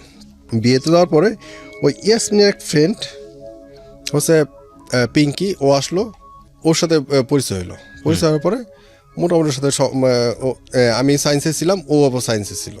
তো এই কারণে ওর সাথে সম্পর্কটা একটু কাছাকাছি ছিল। ও সাভার গার্লসে পড়তো। তো দেখা যায় হয়তো আমার কাছ থেকে বিভিন্ন নোট নিত, নেওয়ার কারণে ওর সাথে সম্পর্ক হইলো। সম্পর্ক হওয়ার পরে ওর সাথে রিলেশন শুরু হইলো। ওই যে আমার ওই একটা রিলেশন কিন্তু সে মানে ব্রেক হওয়ার পরে আবার ওর সাথে শুরু হইলো। আচ্ছা। শুরু হওয়ার পরে ওর সাথে মোটামুটি ভালোই যেত। এখন ও আবার একটু মানে উদার টাইপের ছিল, সবার সাথে কথাবার্তা বলতো। এই জিনিসগুলো আবার আমার ভালো লাগতো না। মেয়েটা সবার সঙ্গে কথা বলতো, এই জিনিসটা আমার কাছে ভালো লাগতো না, এটা আমার কাছে খারাপ লাগতো। মেয়েটার নাম কি ছিল? ওর নাম ছিল পিঙ্কি। ওকে। মোটামুটি 6-7 মাসের সম্পর্ক পরে একদিন ওর বাসায় যেতাম, শ্বশুরের বাসায় যেতাম, ভয় পেতাম না কিছু। আর ওর সাথে ওই যে ও পড়তো গার্লস স্কুলটা সাভার অধসন্ধ স্কুল পাশাপাশি, সাভার কলেজ পাশাপাশি। এখন ওইখানে ওর সাথে সম্পর্ক টিকে রাখতে হলে আমার কি করতে হবে, ওই যে ফ্রেন্ডদের সাথে ওইখানে যে ফ্রেন্ড সার্কেলটা, ওদের সাথে সম্পর্কটা আরো ভালো করতে হবে। কারণ একদিন ওইখানে এমন অবস্থা যে ওর সাথে আমি হাইটে দিতেছি, ওইখানে সবচেয়ে দুর্দর্শ যে বড় ভাই ছিল রানা ভাই, তো উনি ডাক দিয়ে ফেলার পরে ওই দিন যদি আমার ওই সম্পর্কটা না থাকতো, হয়তো অন্য যে কোনো মানুষ হইলে মার খাইতো। তো ডাক দেওয়ার পরে বলতেছে এটা কে? আমি বলছি আমার ফ্রেন্ড। পরে আমার ফ্রেন্ডরা বলতেছে ভাই ও তো আমার ফ্রেন্ড। আচ্ছা ঠিক আছে যা। তারপর ওই যে ওই দিন ছিল, তারপর গেছে, তারপরে তো আরও মানে সাহস পেয়ে গেলাম। তারপর কী করতাম, ওই সারাদিন দেখা হাই স্কুলে মেয়েদের সাথে দুষ্টামি করতাম, এইগুলো করতে মোটামুটি দিন কেটে দিত। তো আমার অলওয়েজ বলতো যে ঠিকমতো পড়াশোনা করবো, ঠিকমতো স্কুলে যাবো না কেন।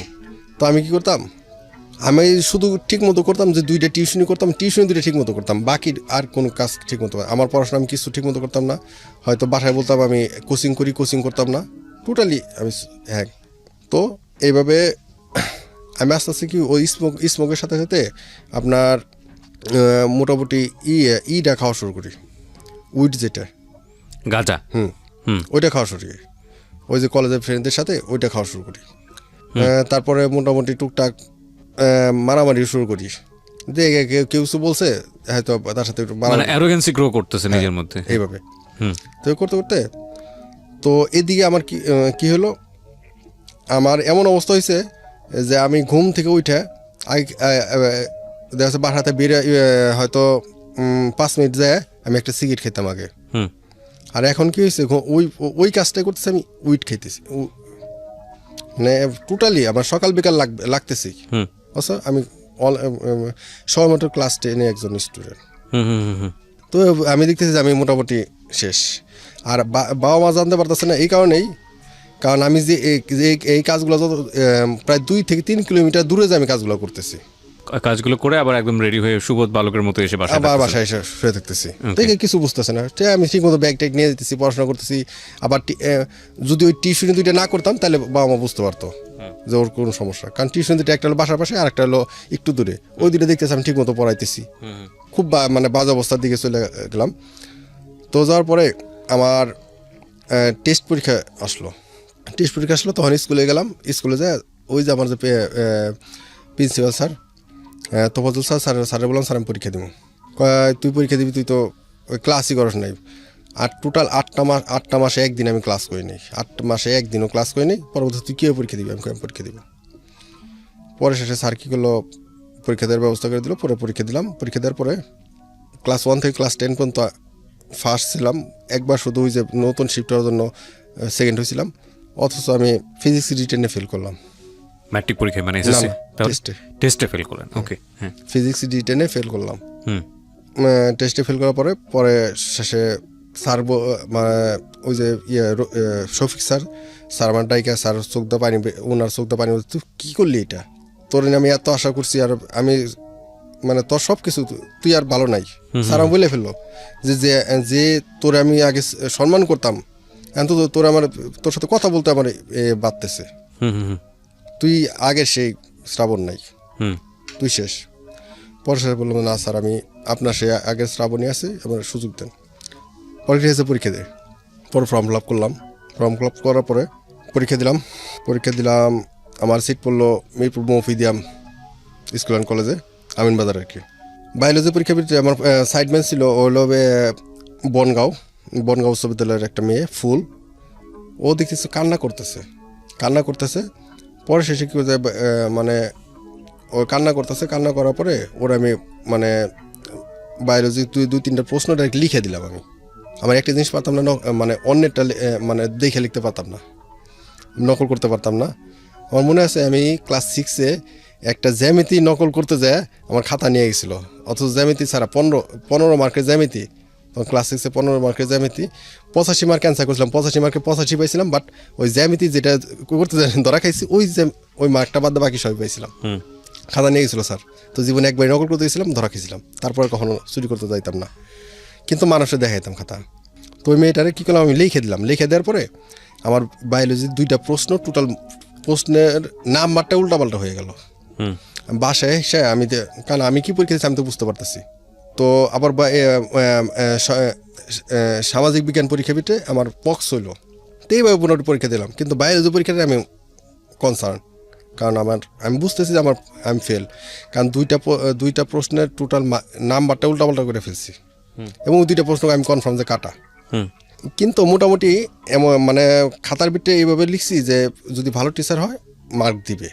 তো কুরবানিতে পরে আমরা ঘুরতে গেলাম, মোটামুটি ক্লোজ ফ্রেন্ড 10-12 জন ফ্রেন্ড। এখন ওইখানে আবার কী হয়েছে, ওই যে আমার যে বেস্ট ফ্রেন্ড ইনসানা এক মামাতো ভাই কাজিন আসছে, উনি ওনার সিনিয়র। তো এসে কী করছে, যখন ওই ওনার মামাতো ভাইটা ওনার পাশে বসছে, তখন আমার কাছে কেমন যেন লাগছে যে এইখানে ইনসানা আছে, আরও মেয়েরা আছে, ওরা পাশাপাশি বসুক। তো উনি বসলাম, মানে কেমন যেন দেখতে লাগতেছে, একটু কনজারভেটিভ মাইন্ডে ছিলাম আর কি। তোর জিজ্ঞেস করলাম যে ওর সাথে কি তোর বিয়ে ঠিক হয়েছে? কয় না। কয় আমার পছন্দ করে। আমি কই যেহেতু বিয়ে ঠিক হয় না তাহলে তুই ওর পাশে বসলি কেন? ওর খুব মানে সার্চ করতেছি যে বিয়ে যখন বিয়ে হবে তখন হোক, সমস্যা নাই। পরে এটা বলার পর ওরে খুব সার্চ করছে, সার্চ করার পরে ওর মাও তো ব্যাপারে এটা মাইন্ড করছে। মাইন্ড করার পরে ওরে বলছে যে ও এত অধিকার দেখায় কেন? পরে ও ফার্স্টে বলছে যে না, ওর অধিকার আছে বিদায় অধিকার দেখায়। পরে বলার পরে ওর মাও তো মোটামুটি ওরে ইনসাল্ট করছে। ইনসাল্ট করার পরে ও আবার আমার ওই জায়গা আবার আমার উপরে ডালার পরে ওর সাথে কথা বন্ধ করবে। আর ও বেপর হয়ে গেলাম, কারণ মোটামুটি আমার সমস্ত কষ্টের কথা আমি ওর কাছে বলতাম, আমার সব কিছু ওর কাছে বলতাম। বলার পরে আরও বেপরে হয়ে গেলাম। বেপরে হয়ে যাওয়ার পরে ওই যে ওগুলো তো সব চলতেছে, মোটামুটি সার্কেল তৈরি হওয়া, মোটামুটি ওই যে অবশ্য আমি কখনো করিনি আজ পর্যন্ত। দেখা যাচ্ছে আমার যে বন্ধু ছিল ওরা কী করতো, ফিটিং দিত নদীর পাড়ে, দেখা যাচ্ছে কাপড় যাইতো, ওই যে হয়তো দইরা ওদের ফিটিং দিত, হয়তো 200-400 টাকা পাইতো, ওরা দিত।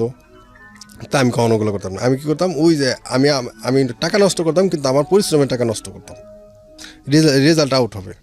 এখন বাসায় থেকে যেদিন রেজাল্ট দিবে সেদিন শুয়ে আসি, তো আমার ফ্রেন্ড শমশের নামের ফ্রেন্ড ও আসছে। ও এসে বলতেছে কী রে তোর আজকে রেজাল্ট দেবো? আমি কই রেজাল্ট জানি। কয় কি? আমি কই ফেল। কেন? ওই যে আমার ফিজিক্সে খারাপ হয়েছে। পরে বলার পরেও তো বলতেছে চল যাই, তারপর যাবো। তারপর স্কুলে স্কুলে আসার পরে আমি ফার্স্টে F1 খুঁজলাম, যে আমি যদি F1 না থাকে তাহলে আমি জানি আমার পয়েন্ট কী আসবে। পরে ফার্স্টে F1 খুঁজলাম, খোঁজার পরে শেষে ওর ফ্রেন্ডে বললাম যে দেখ আমি এত পাইছি। পরে শেষে ও যায় দেখলো ঠিকই আমি তাই পেয়েছি। তো তারপর ওই পলাশ ফ্রেন্ডও পাশ করলো। পরে আপনি পাশ করলেন? হ্যাঁ, পাশ করলাম। গ্রেড কি ছিল? ডেট খুবই বাজে অবস্থা, 3.00।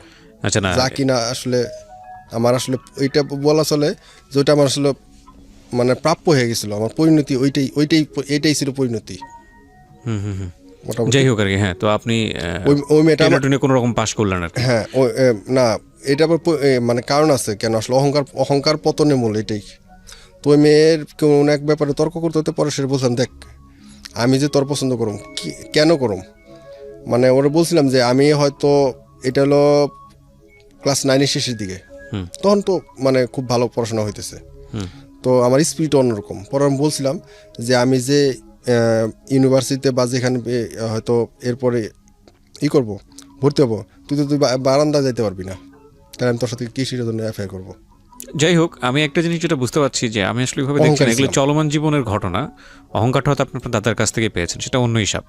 বাট আমি যেটা বুঝতে পারছি, মানে টু বি অনেস্ট, যে আপনার মধ্যে একটা সম্ভাবনা ছিল, কিন্তু আপনার পরিবারের আপনার পড়ার প্রতি তেমন কোনো আগ্রহই ছিল না, নইলে আপনাকে ক্লাস 7-এ রিক্সা ধরিয়ে দেওয়ার কথা না। এবং একই সাথে ক্লাস 4-এ গিয়ে একটা ছেলে বাদাম বিক্রি করার মতো অবস্থায় যায়নি, আপনাকে দিয়ে বাদাম বিক্রিও করানো হয়েছে। তো আপনাকে যদি ঠিক সেরকমভাবে পৃষ্ঠপোষকতা দিত, তাহলে আপনি এই সঙ্গদোষ থেকে যদি খারাপ মানুষের সাথে না মিশতেন, খারাপ বলবো না আমি, মানে যেই ধরনের সঙ্গদোষে লেখাপড়া নষ্ট হয়ে যায়, সেই ধরনের সঙ্গদোষ থেকে যদি একটু দূরে থাকতেন, তাহলে আপনার দ্বারা একটা ভালো রেজাল্ট হতো। কারণ ক্লাস 5-এও আপনি কিন্তু বৃত্তি পেয়েছিলেন।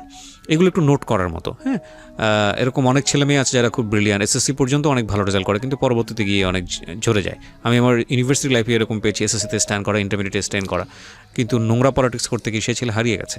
হ্যাঁ, তো এরকম অনেক আছে। যাই হোক, বলেন, তারপর পাশ করলেন আপনি এসএসসি? তারপর পাশ করলাম, মারা যায় জড়াই ধরে কান্না করে দিলাম যে মা আমি পাশ করছি।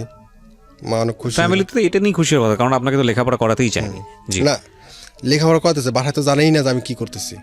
আচ্ছা, তখন আপনি গাঁজা খাচ্ছেন, সিগারেট রেগুলার খাচ্ছেন? গাঁজা না, তো ড্রিঙ্কস করতে সব কিছু এমনও হইতেছে, মনে করেন আমার বিছানার আপনার বিছানার যে বিছানার নিচে মানে অস্ত্রবন্ধ থাকতো।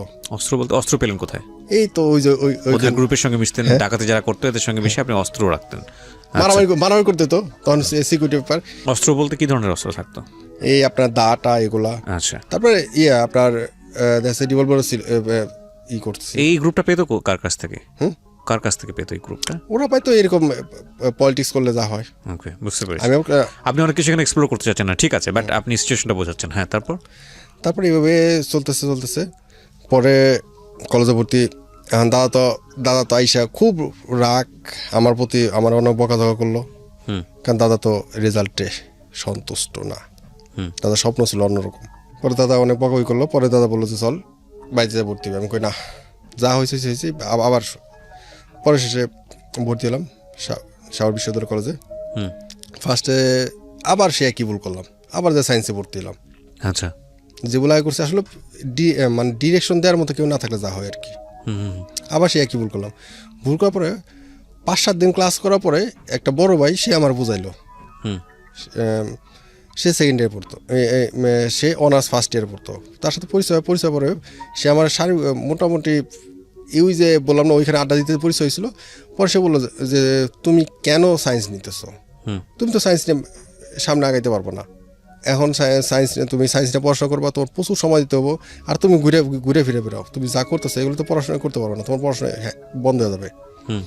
তারপরে তোমার সায়েন্স নিয়ে পড়তে হলে তোমার ম্যাথ, ফিজিক্স, বায়োলজি, কেমিস্ট এই চারটা তোমার মানে টিচারের কাছে যাইতেই হবে, তুমি টাকা পাবো কই। তো অনেকক্ষণ বোঝানোর পরে আমি যা কী করলাম, অধ্যক্ষরে আমি গ্রুপ চেঞ্জ করার দরখাস্ত করলাম, কইরা আমি কমার্সে গেলাম। যাওয়ার পরে কমার্সে যাওয়ার পরে আমার যে ফ্রেন্ড পলাশ, ও আর আমি পাশাপাশি ভর্তি হই। কারণ ও আমার জন্যই অন্য কলেজে ভর্তি হওয়ার কথা ছিল, পরে আমার জন্য কী করলো সাভার কলেজে আসলো, আসার পরে এবার একসাথে ভর্তি হলাম। তো দুজন ক্লাস করতাম পরিসংখ্যান ক্লাসে। এখন এইখানেও সেম একই অবস্থা, কারণ সবার তো অনেক ভালো ভালো রেজাল্ট, ওইখানে প্লাস আছে। আর আমি ছিলাম এই সেকশনে, এই সেকশনে শেষের সিরিয়ালের স্টুডেন্ট আমি, কারণ এ সেকশনে ছিল 5 থেকে 3 পর্যন্ত, আর আমার ছিল অনলি 3। তা আমি এ সেকশনের শেষের দিকের স্টুডেন্ট রেজাল্ট অনুযায়ী। তো এই কারণে কেউ মূল্যায়ন করতো না। মূল্যায়ন না করার পরে ওই চুপ করে বসে থাকতাম। আমি আর আমার ওই পলাশ একই রেজাল্ট এসএসসিতে, আমি 3 ও 3। তো পলাশ কী করল, পলাশ যা হয় হোক, পর সমস্যা নেই, আমরা আমাদের মতো চললামই। তারপরে পরিসংখ্যান ক্লাস ছিল, ভদ্রলোকের নাম জহির স্যার। তো স্যারের উনি কি করতো, পরিসংখ্যানের ক্লাসে ম্যাথগুলো করাইতে দিয়া দেখতে হচ্ছে উনি একটা করছে, আমি তার অ্যাডভান্স আর একটা করে ফেলছি। তো এই জিনিসটা ওনার মাথা ভিতরে আছে। পরে উনি আমার অফিসে ডাকছে, পরে তোমার রেজাল্ট খারাপ কেন। উনি ওনার মানে ডিপার্টমেন্টে ডাকার পরে বললো যে তোমার তো এইরকম হওয়ার কথা না। পরে শেষে স্যার আর কিছু বললাম, পরে স্যার বললাম স্যার এমনি অ্যাক্সিডেন্টলি খারাপ হয়েছে, আপনি যেটা মনে করছেন আমি আসলে ওইরকমই কিছুই, যে আমার এটা হওয়ার কথা ছিল না, আরও ভালো হওয়ার কথা ছিল। পরে ঠিক মতো ক্লাস, পরে স্যার অফার করলো যে তুমি আমার এখানে পড়ো, তোমার কোনো চার্জ লাগবে না। এই পরে জানতে পারলাম ওই স্যার হচ্ছে আমার এক ফ্রেন্ডের চাচা, যে ফ্রেন্ড আমার ক্লাসমেট ইভেন্ট। আমার ওই ফ্রেন্ড কী হবে, ওই ফ্রেন্ডের খালার বাড়িতে হলে আমরা সাভারে ভাড়া থাকি, এই কারণে ওই ফ্রেন্ড ওই ফ্যামিলিগত একটা সম্পর্ক। তো ওই ফ্রেন্ডের পরে পরিচয় হইলো, পরিচয় হওয়ার পরে ওই আমার ওই নাসিরের চাচা হইলো জহির স্যার। স্যার এইরকম সবাই মোটামুটি সব স্যারদের নজর আসলাম।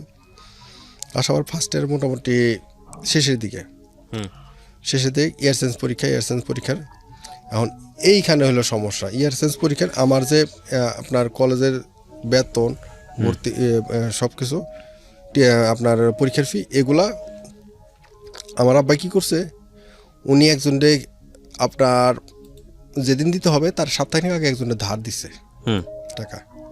আমার দুলাভাই হয় সম্পর্কে, দুলাভাইকে ধার দিছে। ধার দেওয়ার পরে টাকা তার ম্যানেজ হচ্ছে, আমার তো তার কাল থেকে পরীক্ষা। আমি ফার্স্ট পরীক্ষায় গেলাম, টাকা ছাড়াই পরীক্ষা হলে গেছি। যাওয়ার পরে একটা টিচার বললো যে হলো টাকা পে করছো। পরে সে বলতেছি স্যার আমি আসতেছি বলে, মানে ওয়াশরুমের কথা বলে আমি সেই যে কলেজ থেকে বেরিয়েছি আমি আর যাইনি। বাসায় আসলাম, বাসায় এসে বললাম যে আমার টাকা যে কোনো মুহূর্তে লাগবে। আচ্ছা, পরীক্ষা একটা মিস হয়েছে, সমস্যা নেই, কালকে পরীক্ষা দিব, কিন্তু আমার টাকা লাগবে। পরে শেষে কী করলাম, সেই দুলার ওইখানে গেলাম। যাওয়ার পরে উনি হচ্ছে সাভারে, ওনার গাড়ি ট্রাকের চাকা সমস্যা হয়েছিল, সেই চাকা ঠিক সারাই করতে যায় আমার আব্বার কাছে টাকাটা দিয়েছিল। তো এদিকে আব্বার কাছে টাকা নেই। পরে ওইখানে যাওয়ার পর ওনার কাছে গেলাম, ওনার টাকা পেলাম না। ওইখানে যাওয়ার পরে সাথে আমি আমার কাজে নিয়ে গেলাম উজ্জ্বল, আমার খালাতো ভাই। এই টাকাটা আপনি কি জন্য সংগ্রহ করছেন? পরীক্ষা দিতে হবে, ইন্টারমিডিয়েট না ইয়ার শেষ পরীক্ষা, first year, intermediate first year পরীক্ষা দেবেন। এই পরীক্ষাটা এই টাকাটা আপনাকে বাবা দিচ্ছে না নাকি ওখান থেকে? টাকাটা তো আমার জন্য রাখছিল। আচ্ছা, ঠিক আছে, কিন্তু টাকাটা ধার দিয়ে ফেলছে। ওকে, ঠিক আছে, কিন্তু যারা দিচ্ছে সে আর দিতে পারে। বলেন। তারপর গেলাম, যাওয়ার পরে সে আমার কি করলো, আমার টাকা হলো 5,000 লাগবো, উনি আমার টাকা দিল 500 টাকা। পরে 500 টাকা তো তখন তো আমি আর আমার খালাতো ভাই উজ্জ্বল দুজনে কি করলাম, রাগ কইরা ওই 500 টাকা খরচ করে ফেললাম আস্তে আস্তে। আইসা পরে সকালবেলা আর অনেক চেষ্টা করলাম, হইলো না। পরে একদিন অনেক কান্না করছি ঘরের ভিতরে একা একা, যে আমি পরীক্ষা দিতে, ফাইনালি আমি পরীক্ষা দিতে পারতেছি না, কারণ লজ্জা। আমি স্যারের কাছে যাইতে পারতেছি না, যে আমি যে স্যারে যাই বললাম যে স্যার আমার টাকাটা টাইম দেন ভাই, মানে এত লজ্জা। এই সমস্যাটা আমার বড় সমস্যা, ওইটা বলতে পারতেছি না, টাকাও নিয়ে যেতে পারতেছি না। তো ফাইনাল কী করলাম, পরীক্ষা দিলাম না। আমি পরীক্ষা দিলাম দেখে আমার পলাশ ফ্রেন্ড ও পরীক্ষা দিল না, পরীক্ষা দিল না। পরে শেষে আসলে আমার জন্য ওর জীবন থেকে একটা বছর নষ্ট হয়ে গেছে। আপনারও গেল? আমার তো গেছে, আমার তো যাবেই। মানে যাবে মানে কি, এই টাকাটা কি বাবা জোগাড় করে দিতে পারতো না অন্য জায়গা না, থেকে? পারে নাই। এই 5,000 টাকা জোগাড় করতে পারে নাই? পারে নাই। কি বলেন আপনি? আর আমার দাদার কাছেও বলে নাই। যদি আমার দাদারা বলা হয়তো 5,000 না, যদি আমার দাদার বলা হতো যদি টাকা আমার ওই মুহূর্তে টাকা যদি 20,000 লাগতো, আমার দাদা এনি বাই হোক আর কুক ম্যানেজ করে দিত। আপনি একটাই সন্তান ছিলেন? আমি একটা সন্তান। Very strange. দাদারে বলা হয়নি। খুব ভালো বন্ধু ছিল? খুব ভালো। মানে তুই যা করবি আমিও তাই? পলাশ পরীক্ষা দিল না, তো এইভাবে আবার এর বেপরোয়া। এখন বেপরোয়া এর মাঝখানে পলাশ নিয়ে একদিন পিঙ্কির বাসায় গেলাম। শুনছি যে পিঙ্কি মিরপুর থেকে বাসায় আসছে, ও নানু বাসায়, মাঝখানে নানু বাসায় শিফট হয়েছিল, বাসায় আসছে যে আজকে ওর পিটামো। ও একটা কথা বলছে, মানে যেটা আমার মানে ইগোতে লাগছে, মানে অপমানজনক একটা কথা। এই কথা বলার পরে আমি গেছি ওর বাসায় যায়, ওর আম্মুর রুমে, ওর ছোটো ভাইটাই সবাই ওর রুমে, ওনাদের রুমে। আমি ওর রুমে ঢুকছি, ঢুকার পরে কয় হাইসে দিয়ে বলতেছে, কয় তুমি হঠাৎ করে এভাবে? আমি কাছে কথা আছে। পরে পলাশটা দিলাম, পলাশ ঢুকতো, পলাশ আমার সাথে আছে। পলাশ আসলো, পরে ওর সাথে কথা বলতে কী করলাম, ওরা আমি প্রশ্ন করছি তুমি এই কথা কেন বললাম, বলার পরে বলতেছে তো কী হয়েছে বলতে দেরি আছে। আমি করলাম মানে ওর গালে বেটে কষে একটা থাপ্পড় দিলাম মেয়েটার। হ্যাঁ, থাপ্পড় দেওয়ার পর আমার সবগুলো আঙ্গুল, ও অনেক ফর্সা ছিল, আমার সবগুলো আঙ্গুল ওর গালে বেটে লেগে গেল। মেয়েটা যেন কে হতো সম্পর্কে? পিঙ্কি, গার্লফ্রেন্ড। আপনার গার্লফ্রেন্ড হতো? অপরাধ কি ছিল মেয়েটা, আরেকবার যদি বলতেন? অপরাধ বলতে ও আমার একটা মানে কথা বলছিল, আমি শ্রাবণের পিছে ঘুরি না, শ্রাবণ আমার পিছে ঘুরে। আচ্ছা, তো এইটা আপনি আপনার ফ্রেন্ডকে সাথে করে নিয়ে গিয়ে এই কথাটার জন্য আপনি গালে একটা থাপ্পড় দিয়ে দিলেন? থাপ্পড় দিয়ে দিলাম। ও আমার কলা ধরছে। মেয়েটা? হ্যাঁ। ওর বাসায় গিয়েছেন আপনি? ওর বাসা, ওর রুমে। ওকে। পরে বলতেছে, ও আমার তুই করে বলতেছে, তুই আমার মারলি। আমি তুই কি কইছিস, আরো কথা বলবি, আরো পিটাবো। পরে সে কান্না করতেছে, কান্না করার পরে ওর মা দৌড়ে আসছে, থাপ্পড়টা দিচ্ছে অনেক অনেক জোরে। ওর মা দৌড়ে আসছে, কি হয়েছে? আমি কিছু না। পরে শেষে ও একটু নিজের কন্ট্রোল করে পরে বলতেছে, না কিছু নেই এমনি। পরে গেল, পরে শেষে বেরিয়ে এলাম, বেরিয়ে আসার পরে ওর সাথে সম্পর্ক দিন শেষ। ওই চরের পরেই সম্পর্কটা শেষ। তো তারপরে ওরে মারার পরে আমি তো গেছি ওর সাথে রিলেশনটা শেষ করার জন্য। তো এই কারণে আমি একটু কেমন জানি হয়ে গেছি। সেটা হলো ওই যে আমার ক্লাস 10-এ যার সাথে ব্রেকআপ হয়ে গেলো, ওই ব্রেকআপের পরে মোটামুটি ওই সম্পর্ক হওয়ার পরে একটু কষ্ট পাইছি। আর কষ্ট পাওয়ার পর থেকে আমার চিন্তা ভাবনা এরকম যে একটা মেয়েরে মানে অফার করুক, আমি করি বা মেয়ে করুক, যে যতদিন মেয়ে যখন বুঝতে পারবো যে মেয়ে আমার প্রতি দুর্বল, তখনই মেয়ের সাথে সম্পর্ক শেষ। তো এইভাবে করতে করতে সম্পর্ক অনেকগুলো করে ফেললাম। তো পিঙ্কির পরে আমার আবার একটা স্টুডেন্ট ছিল, ওর নাম নাসরিন। তো ওর সাথে আমার রিলেশন হলো। ওর সাথে রিলেশন হলো। ওর মা আমারে মানে ছেলে বলতো। ওরা তিন বোন ছিল, নাসরিন, নিশি আর নীরা। তো 3 বোন, ও ছিল সবার বড়। তোর ওই পড়াইতাম, ওর মা আমার ছেলে, আমি ওই যে এসি পাশের পরে 24 ঘন্টা ভিতরে 14 ঘন্টা টাইমে ওদের বাসায় থাকতাম। এরকম একটা অবস্থা ছিল। তোরা ওইখানে লোকাল ছিল। এটা কি মানে আপনাদের বাসার পাশেই ছিল? হ্যাঁ। আচ্ছা। ওরা ওইখানে লোকাল ছিল। তো দেখে আমি আর 3 বেলা খাবার ভিতরে ম্যাক্সিমাম 1 বেলা আমি ওদের বাসায় খেতাম, অনেক সময় বেশি খেতাম। আচ্ছা। তো উনিও আর কি আমার মনে পছন্দ করতো, ওর মা। তো এই কারণে একটু সাপোর্ট পাইলাম। সাপোর্ট পাওয়ার পরে ওনার মেয়ের সাথে সম্পর্ক হলো। তো সম্পর্ক হলো মানে পছন্দ করি এরকমই। আমি হয়তো ওইভাবে আমি চিন্তা ভাবনা ইন ফিউচার কিছু একটা এরকম চিন্তা ভাবনা। তো করতে ও একটু দুষ্টামি করার শাসন করতাম। শাসন করতে করতে একদিন কি করছি, ওর দুষ্টামি করছে, ওরে আমি কি করছি, আমার ওই যে বিছানার নিচে রাখতাম, একদিন ডাইরেক্ট নিয়ে রিভলভার মাথা ঠেকাই দিলাম। মেয়েটার মানে গার্লফ্রেন্ডের মাথায় রিভলভার ঠেকালেন কেন? গার্লফ্রেন্ড তো স্টুডেন্ট, যে তোমার বলছি যে ছেলেদের সাথে দুষ্টামি করবা না। কিন্তু ওকে তো আপনি পছন্দ করতেন, আপনি যেটা প্রশ্ন বলছেন। করতাম, বলি না তো। কিন্তু বলেন নাই, কিন্তু হ্যাঁ, আমার ওর ফিউচার প্ল্যান, কারণ আমি জানি, আমি বুঝতেছি ওর মা আমার পছন্দ করে।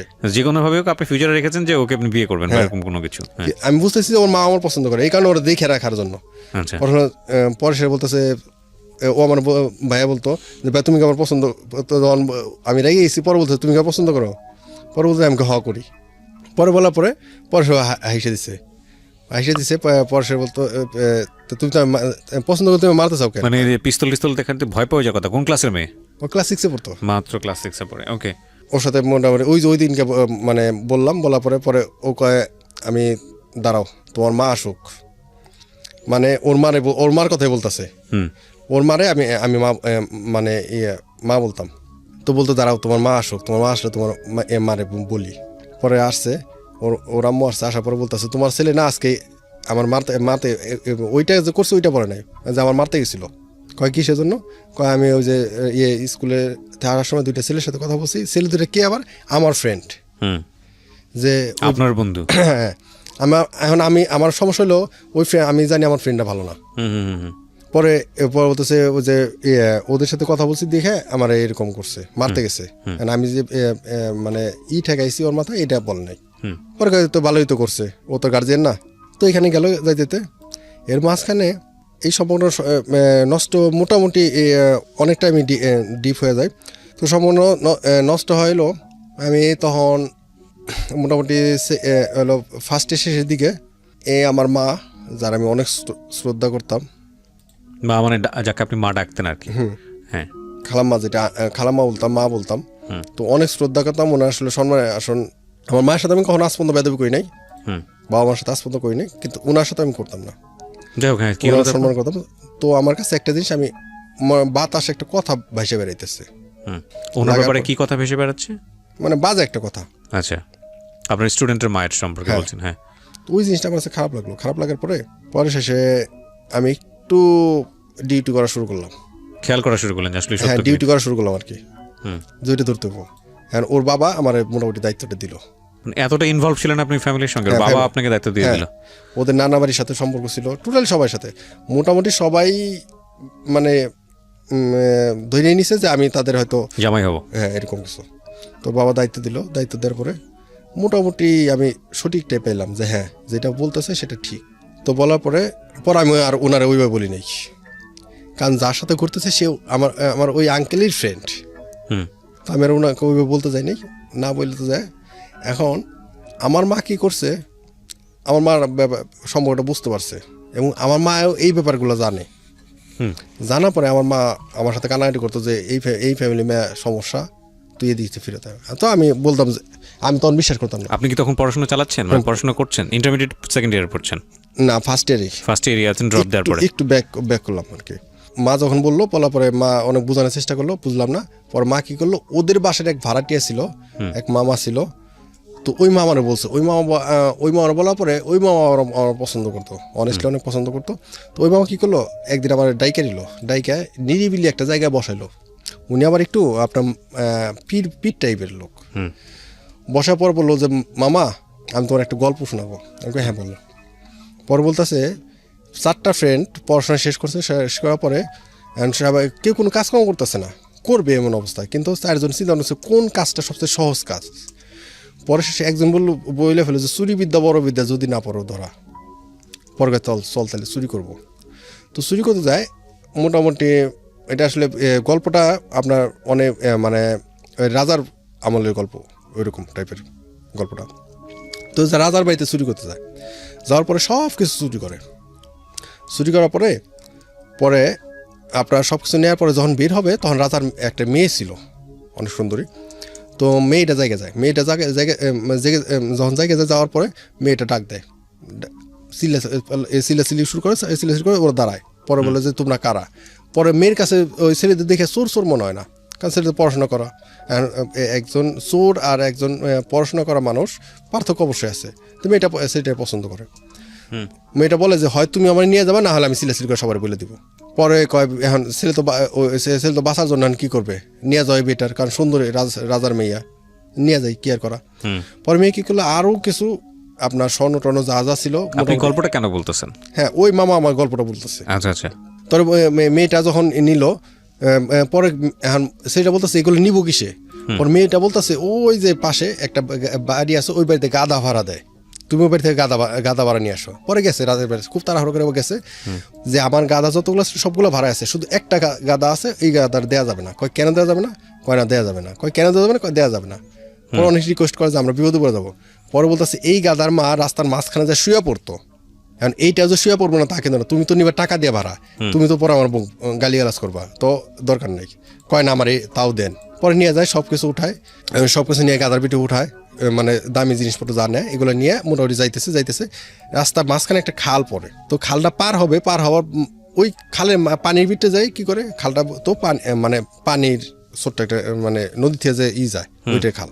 তো খালের মাঝখানে যায় গাদাটা শুয়ে পড়ে। তখন ওই চিন্তা করে এই গাদালা বলছে যে এর মা শুয়ে পড়তো, এও শুয়ে পড়ছে, এই শুয়ে পড়তে পারতো, সে বলছে শুয়ে পড়তে পারে, তার মানে শুয়ে পড়ছে, তার মানে মায়ের সাথে মিলে আছে। তো আমার সাথে এই মেয়ে আসছে, এই মেয়ের মা নিশ্চিত কোথাও থেকে।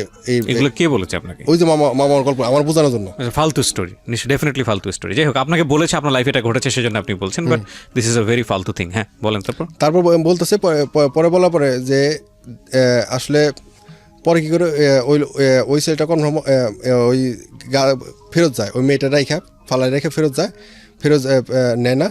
পরে সে মামা আমরা এটা বুঝাইতেছে যে ওর মায়ের সমস্যা আছে, ওর সমস্যা হয়।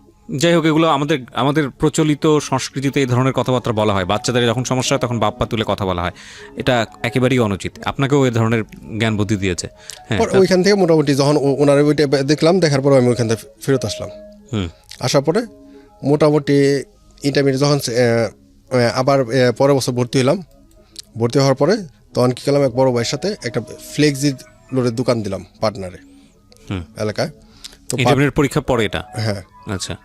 একটা ফ্লেক্সি লোডের দোকান দিলাম। দোকান দেওয়ার পরে ওইখানে সেটা ছিল 2004 সালে 5ই ডিসেম্বর, মেবি বুধবার বিকেলবেলা।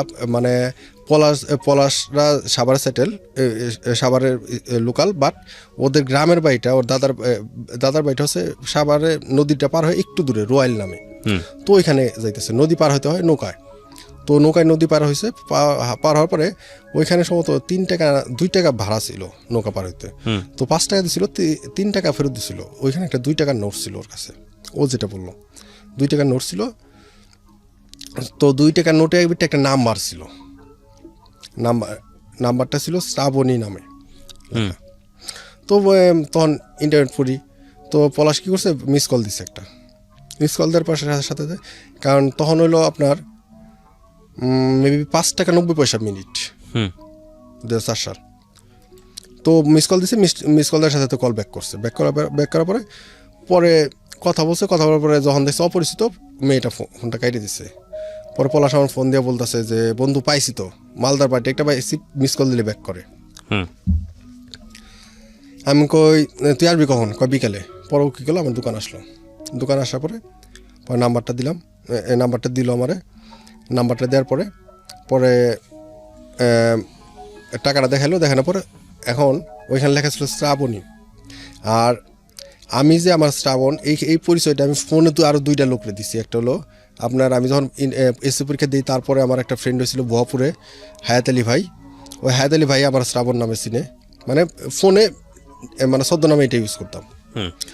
তো মেয়েটারে যখন ফোন করার পরে শেষে আমি সালাম দিলাম, খুব মানে ভালোভাবে সালামটা দিয়া বললাম স্যার আমি শ্রাবণ, সাভার থেকে। এখনও তো অবাক। পরে সে বললাম যে আপনার নাম্বারটা এইভাবে কথা বলছিলাম, দেখি তো কথা বলতেছে না। কথা বলার পরে অনেকক্ষণ ট্রাই করলাম, কথা বলতেছে না, মানে কাটিয়ে দিচ্ছে। পরে অনেক রিকোয়েস্ট করতেছে, ভাইয়া আসলে আমি আসলে কথা বলতে পারতেছি না, আমার সমস্যা আছে। তো এইভাবে কয়েকবার কাইটে দেওয়ার পরে তো 5 তারিখ মোটামুটি রাতের বেলা ফোন দিলাম, তাও একই অবস্থা। 6 তারিখ দিনে 2-3 বার ফোন দিলাম। পরে আমার বলে ফেলো যে আসলে আপনার কথা শুনে মনে হইতেছে না আপনি ভদ্র একটা ফ্যামিলি ছেলে, কিন্তু এভাবে আর ডিস্টার্ব করেন না। পরে সে বললাম হ্যাঁ আর ডিস্টার্ব করবো না, আমার সাথে যদি মানে আজকে কথা বলেন তাহলে আমি আর ডিস্টার্ব করবো না। পরে সে পরে সেও বলতেছে না এখন কথা বলতে পারবো না, এখন আমি আসর আমি নামাজ পড়তে যাবো। পরে আমি বললাম যে ইউরেকা। ইউরেকা কেন? আমি আপনি 5 ওয়াক্ত নামাজ পড়েন? হ্যাঁ। আমি ঠিক আছে, আপনার আমার দরকার। আপনি পড়তেন না? ও পড়তো। আপনি পড়তেন না? না আমি পড়তাম না। That is the honest confession এখানে, প্রিয় শ্রোতা। অনেক বাঙালি ছেলেদেরই স্বপ্ন থাকে তার বউ 5 ওয়াক্ত নামাজ পড়বে, পরেজগার হবে, হিজাব সম্পন্ন হবে, কিন্তু নিজে কোনো কিছুই করে না। এটা একদম অনেস্ট কনফেশন। এটা উনি যেটা বলেছেন এটা শুধু ওনার সমস্যা না, এটা অনেকেরই সমস্যা। যাই হোক, বলেন তারপরে পরবর্তী আপনার কি দরকার? কেন? আমি ঠিক আছে, আপনি কখন কথা বলবেন সেটা বলেন। আমার সাথে শুধু আজকেই কথা বলবেন, এরপরে কখনো কথা বলতে হবে না। যদি আর যদি আজকে কথা বলবো আর কখনো আমি ডিস্টার্ব করবো না আপনি যদি না বলেন কথা বলতে। আচ্ছা ঠিক আছে। পরে শেষে রাতের বেলা ফোন দিলাম। ফোন দেওয়া রাতে ও ও বলছে যে আমি এশার নামাজ শেষ করে তারপরে ফোন দিব। ও ফোন দিছে। ফোন দেওয়ার পরে ও ফোনটা কাইটে দিয়ে আমি ফোন ব্যাক করলাম। ব্যাক করার পরে সে আমার পরিচয় দিলাম, ডিটেল বললাম। আমার মনে আছে 27 মিনিট কথা হয়েছিল। আমার A to Z, আমার ফ্যামিলি অবস্থা থেকে শুরু করে আমি কয়টা মেয়ের সাথে রিলেশন করছি এগুলো সব বললাম ওর সাথে আমি জাস্ট অফারটা করলাম, ফ্রেন্ডশিপের অফার। আমি মেয়েদের মানে ভালো লাগে না, বিশ্বাস করি না, এরকম মানে অ্যাফেয়ারে আমার কোনো নাই। ওরা এটা বুঝাইলাম যে আমার একজন বন্ধু লাগবে আমার নিজের ঠিক করার জন্য। কারণ ওই যে আমার বাজে জিনিসগুলো এই জন্য একটা বন্ধু অন্তত সহায়তা হেল্প করতে পারে, এই চিন্তা ভাবনা থেকে ওরা আমি অফার করলাম ফ্রেন্ডশিপের। পরে আমার কন্ডিশন দিলে হ্যাঁ ফ্রেন্ডশিপ করতে পারি, বাট 3টা শর্ত আছে। কারণ ও বলতেছে আমি একটা কনজারভেটিভ ফ্যামিলি মেয়ে, তো আমার এই কারণে আমার কিছু সমস্যা আছে, তো আমার 3টা শর্ত আছে। কি কি শর্ত? ফার্স্ট, সম্পর্ক ফর এভার, মানে যতদিন বাঁচা আছি ততদিনের জন্য সম্পর্ক করতে হবে।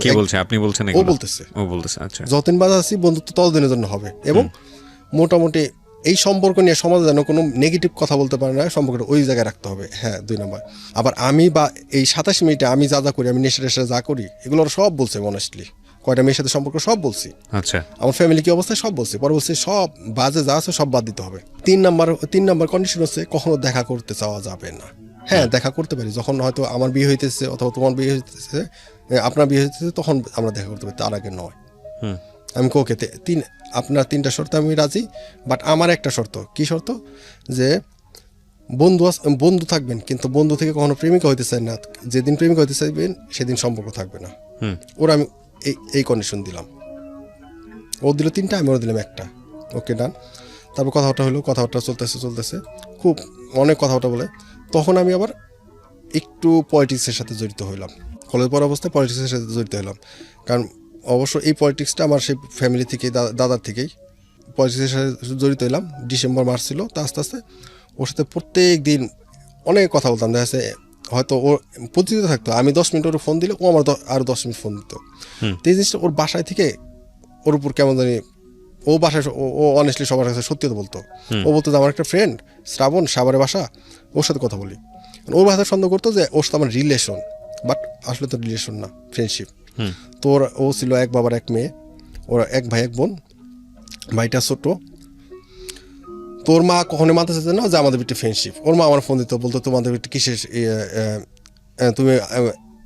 তোমাদের কিসের সম্পর্ক? আমি বললাম ফ্রেন্ডশিপ। কয় না, ফ্রেন্ডশিপ তো হতে পারে না, কারণ এটা তো ফ্রেন্ডশিপে তো এত কথা বলে না। তো উনি সন্দেহ করতে মানে ওই মুহূর্তে আবার কি করছে, উনি আস্তে আস্তে ওনার হাজব্যান্ডকে জানাইতেছে। জানার পরে আমি 15 ডিসেম্বর রাত, 16 ডিসেম্বর স্মৃতিসৌধের প্রোগ্রাম আছে আমাদের, স্মৃতিসৌধের পলিটিক্যাল প্রোগ্রাম আছে। সারা রাত জাগতেছি। তখন হলো পাওয়ার পলিটিক্স। তো জাগার পরে সকালবেলা যাবো, রাত 12টা দিয়ে স্মৃতিসৌধ যাবো। ওর বললাম যে আজকে আমার সাথে 1টা মতো কথা বলতে হবে, একটা গাড়ি ছাড়বে। তো 1টা মতো কথা বলতে ও কী করলো, কথা বলার পরে প্রোগ্রাম শেষ করে ঘুমাইলাম। বিকেলবেলা ফোন দিলাম। ফোন দেওয়ার পরে আমি ইচ্ছা করে দুষ্টামি, আমি কিন্তু জানি আমি এই টাইমে আমি বুঝতে পারছি যে ও মোটামুটি আমি এখন আর যা বলবো তাই শুনবে। আমি একটু দুষ্টামি করে বললাম যে আমি তো এই যে তেজগাঁ পুরাতন এয়ারপোর্টে ওইখানে সমরাস্ত্র প্রদর্শনী ডিসেম্বর মাসে হয়, তো আমি বললাম যে ওই মেলাতে যাব, আমি আসছি। পরে বলতেছে কবে যাবা? পরে বললাম যে 18 তারিখ যাবো। পরে বলছে 18 তারিখ গেলে 18 তারিখ যাবো। এখন কয় বুঝতে পারছি তুমি কি বলতে চাইতেছো। আমি কই কি? কয় দেখা করতে চাইতেছো। আমি কই আমি কি তোমার বলছি দেখা করতে যাবো, দেখা করতে হবে? কয় না, তুমি যে বলতেছো এটাই বুঝতে পারছি। আচ্ছা ঠিক আছে, আমার কলেজের সামনে এসো, দেখা করবো, যাও একবারই। তা মানে কন্ডিশন দিল একবারই। আমি আচ্ছা ঠিক আছে, ওকে। তো আসলাম 18 ডিসেম্বর সকালবেলা। ও পড়তো মিরপুর শাহ আলী মহিলা বিশ্ববিদ্যালয় কলেজ, ডিগ্রি ফার্স্ট ইয়ার। আমি ইন্টারমিডিয়েট সেকেন্ড ইয়ার, ও ডিগ্রি ফার্স্ট ইয়ার। ও কিন্তু আমার সিনিয়র। ও সিনিয়র। ও সিনিয়র। ও জানতো এটা? হ্যাঁ, ও জানতো। ওকে। ও আমার ক্লাসমেটই, বাট ওই যে আমার 1 বছর গ্যাপ হওয়ার কারণে ও আবার সিনিয়র হয়ে যায়। তো মিরপুর শালি গেটে দাঁড়ালাম।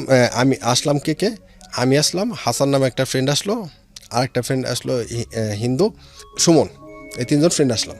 আসার পরে শালি কলেজের অপোজিট পাশে দাঁড়িয়ে রয়েছে সকালবেলা। ও আমার টাইম দিছে। অ্যান্ড ও আমি জানি ও যে অলওয়েজ বরকা পরে। ওর লাইফে ওই দিনই ফার্স্ট যে কিনা বরকা ছাড়া বেরোইছে। ওর বাবা মার আমার সন্দেহ করার কিছু কারণ ছিল, কারণ ও ছোটো থেকে বড় হয়েছে, প্রাইমারি পড়ছে একটা মানে ওই যে শিফটিং, মেয়ে আলাদা ছেলে আলাদা, ওই শিফটিং মানে। আর হাই স্কুল পড়ছে girls high school, intermediate girls college, ডিগ্রিতে পড়তেছে তাও গার্লস কলেজ। এই কারণে যে ওর তো ছেলে বন্ধু থাকার কথা না, এই কারণে ওনাদের সন্দেহটা ছিল। পরে আইসা দাঁড়ালাম, ফোন দিলাম, ও বের হলো। ওর লাইফে ফার্স্ট ওই দিনে ও বরকা ছাড়া বেরিয়েছে। বেরোর পরে আমি ওর ফোন দিচ্ছি। এখন ওইখানে আরও 3টা ছেলে ছিল গেটে। আমরা আসছি সাভার থেকে মিরপুরে। এখন একটা মেয়ের ব্যাপারে একটা আর মোটামুটি একটু তো জানি যে কে ও, হয়তো আননোন একটা মেয়ে, হয়তো ওর বন্ধু বান্ধব বাইরে রাখতে পারে কোনো কিছু করার জন্য। পরে যখন 3টা ছেলে দেখতেছি, আমরা দেখছি ও 3টা বেরিয়েছে, ফোনে কথা হইতেছে। দেখছি ওরা ছেলে 3টা জিজ্ঞেস করছে যে আপনি কি শ্রাবণ? ছেলে 3টা বলছে হ্যাঁ। অবশ্য আপনার কাছে রাস্তায় এই পারে। হ্যাঁ, আমি দেখছি কথা বলতেছে ওই ছেলেদের সাথে। এটা হলো আমার মাথায়। পরে আমি ফোন দিয়ে ইচ্ছা মতো রাগানি করছি যে তুমি আমাদের আসতে বলে আবার তোমার ফ্রেন্ডে আসতে বলছো। এখন ওই ছেলের আবার লাস্টে বলছে যে না আপু, আসলে আমরা শ্রাবণ, আমরা অন্য ফান করতে গিয়ে বিষয়টা সিরিয়াস হয়ে গেছে। হ্যাঁ, পরেও বলতেছে যে আমি তো ওদের চিনি না। আমি জিজ্ঞেস করছি যে তুমি আপনার শ্রাবণ কিনা। পরে ও আবার কি করছে, রিক্সায় রাগ করে রিক্সা ভিতরে যায়, বরকা পরে বেরিয়ে রিক্সা উঠছে না, ওই ছেলেগুলো জিজ্ঞেস করতেছে আপু প্লিজ একটু কথা। ও আবার না করতেছে। আমরা আবার ভাবতেছি টাটা দিতেছে। এই যে পরে ও যখন রিক্সা উঠছে তখন তোর এই ফোন মানে কল দিয়ে অনেক ঝাড়ার পরে শেষে বলতেছে তুমি কই? আমি তোমার দেখতেছি। কয় তুমি আজকে ঠিক আছে, আজকে যা হয়েছে অ্যাক্সিডেন্ট। পরে ও ভুলটা বুঝাইলো, আমার ভুলটা আমি ওর বুঝাইলাম। পরে বলে ঠিক আছে যাও, আজকে যাও, অনেক দিন দেখা। আমি কই না, দেখা তো আজকে করবোই। পরে কেউ করবা? আমি কই করবো, তুমি কই আসো এটা বলো, আমি আসতেছি। কয় তুমি আমার বাসায় এসো। পরে শেষ করলাম, ওইখান থেকে রিক্সা নিলাম, রিক্সা নিয়ে গেলাম পীরের বাগ, মধ্য পীরের বাগ। ও আসলো, ও গেট খুলে বের হলো। ওর বাসা বের হওয়ার পরে ওর মানে দেখার পরে আসলে অন্য কয়েকটা ভালো লাগলো। তো আমি গেছি। আমি যাওয়ার পরে ও আমারে দেখছে, ওর মা বেরিয়ে আসছে, ওর মার সাথে পরিচয় দিচ্ছে, আমার ফ্রেন্ড। ওই মুহূর্তে পরিচয় দেন আমি সেই সাভারের শ্রাবণ, বলছে আমার বান্ধবী বড় ভাই। তো দেখা করে চলে গেলাম। ও আমার জন্য একটা গিফট ছিল, একটা শোপিস, ওইটা দিল। আমি ওর জন্য একটা সিম নিয়েছিলাম, সেই সিমটা ওর দিলাম। দেওয়ার পরে চলে গেলাম। চলে যাওয়ার পরে ফোনে কথা, ওইখান থেকে বের হয়ে রিক্সা ওঠার পরে ফোনের কথা বলার পরে যে হলো তেজগাঁ এয়ারপোর্টে ঢোকার পরে যে সমস্ত প্রদর্শনী, যতক্ষণ কথা বলো ততক্ষণ শুধু কথা ঘুরতেছি আর ওর সাথে ফোনে কথা বলতেছি। তো এক পর্যায়ে ওর মা ওর সাহস করে ফেললো। ওর মারা বলে আম্মু এই সেলটাই সেই সাভারের শ্রাবণ। বলার পরে বলতেছে ওর আম্মু ওর কী করছে, ওরকে থাপ্পড় দিচ্ছে। থাপ্পড় দেওয়ার পরে ওর লাইফে ফার্স্ট ওই দিনও একটা থাপ্পড় খাওয়ার পরে ও কী করছে, কাছে একটা কি জানি গ্লাস ছিল না, বোতল ছিল, বাইঙ্গা ও কী করছে, ওর নিজের হিট করতে গেছে। পরে আম্মু এইটা দেখে সাথে ওর আম্মু ওর থাপাটা ধইরাই ফোন দিছে আমারে, তোমার জন্য আমার মেয়েটা আজকে মরতে পড়ছিল। পরে সে বললাম যে আসলে আপনারা যদি ভুলভাবে করেন তাহলে কী হবে।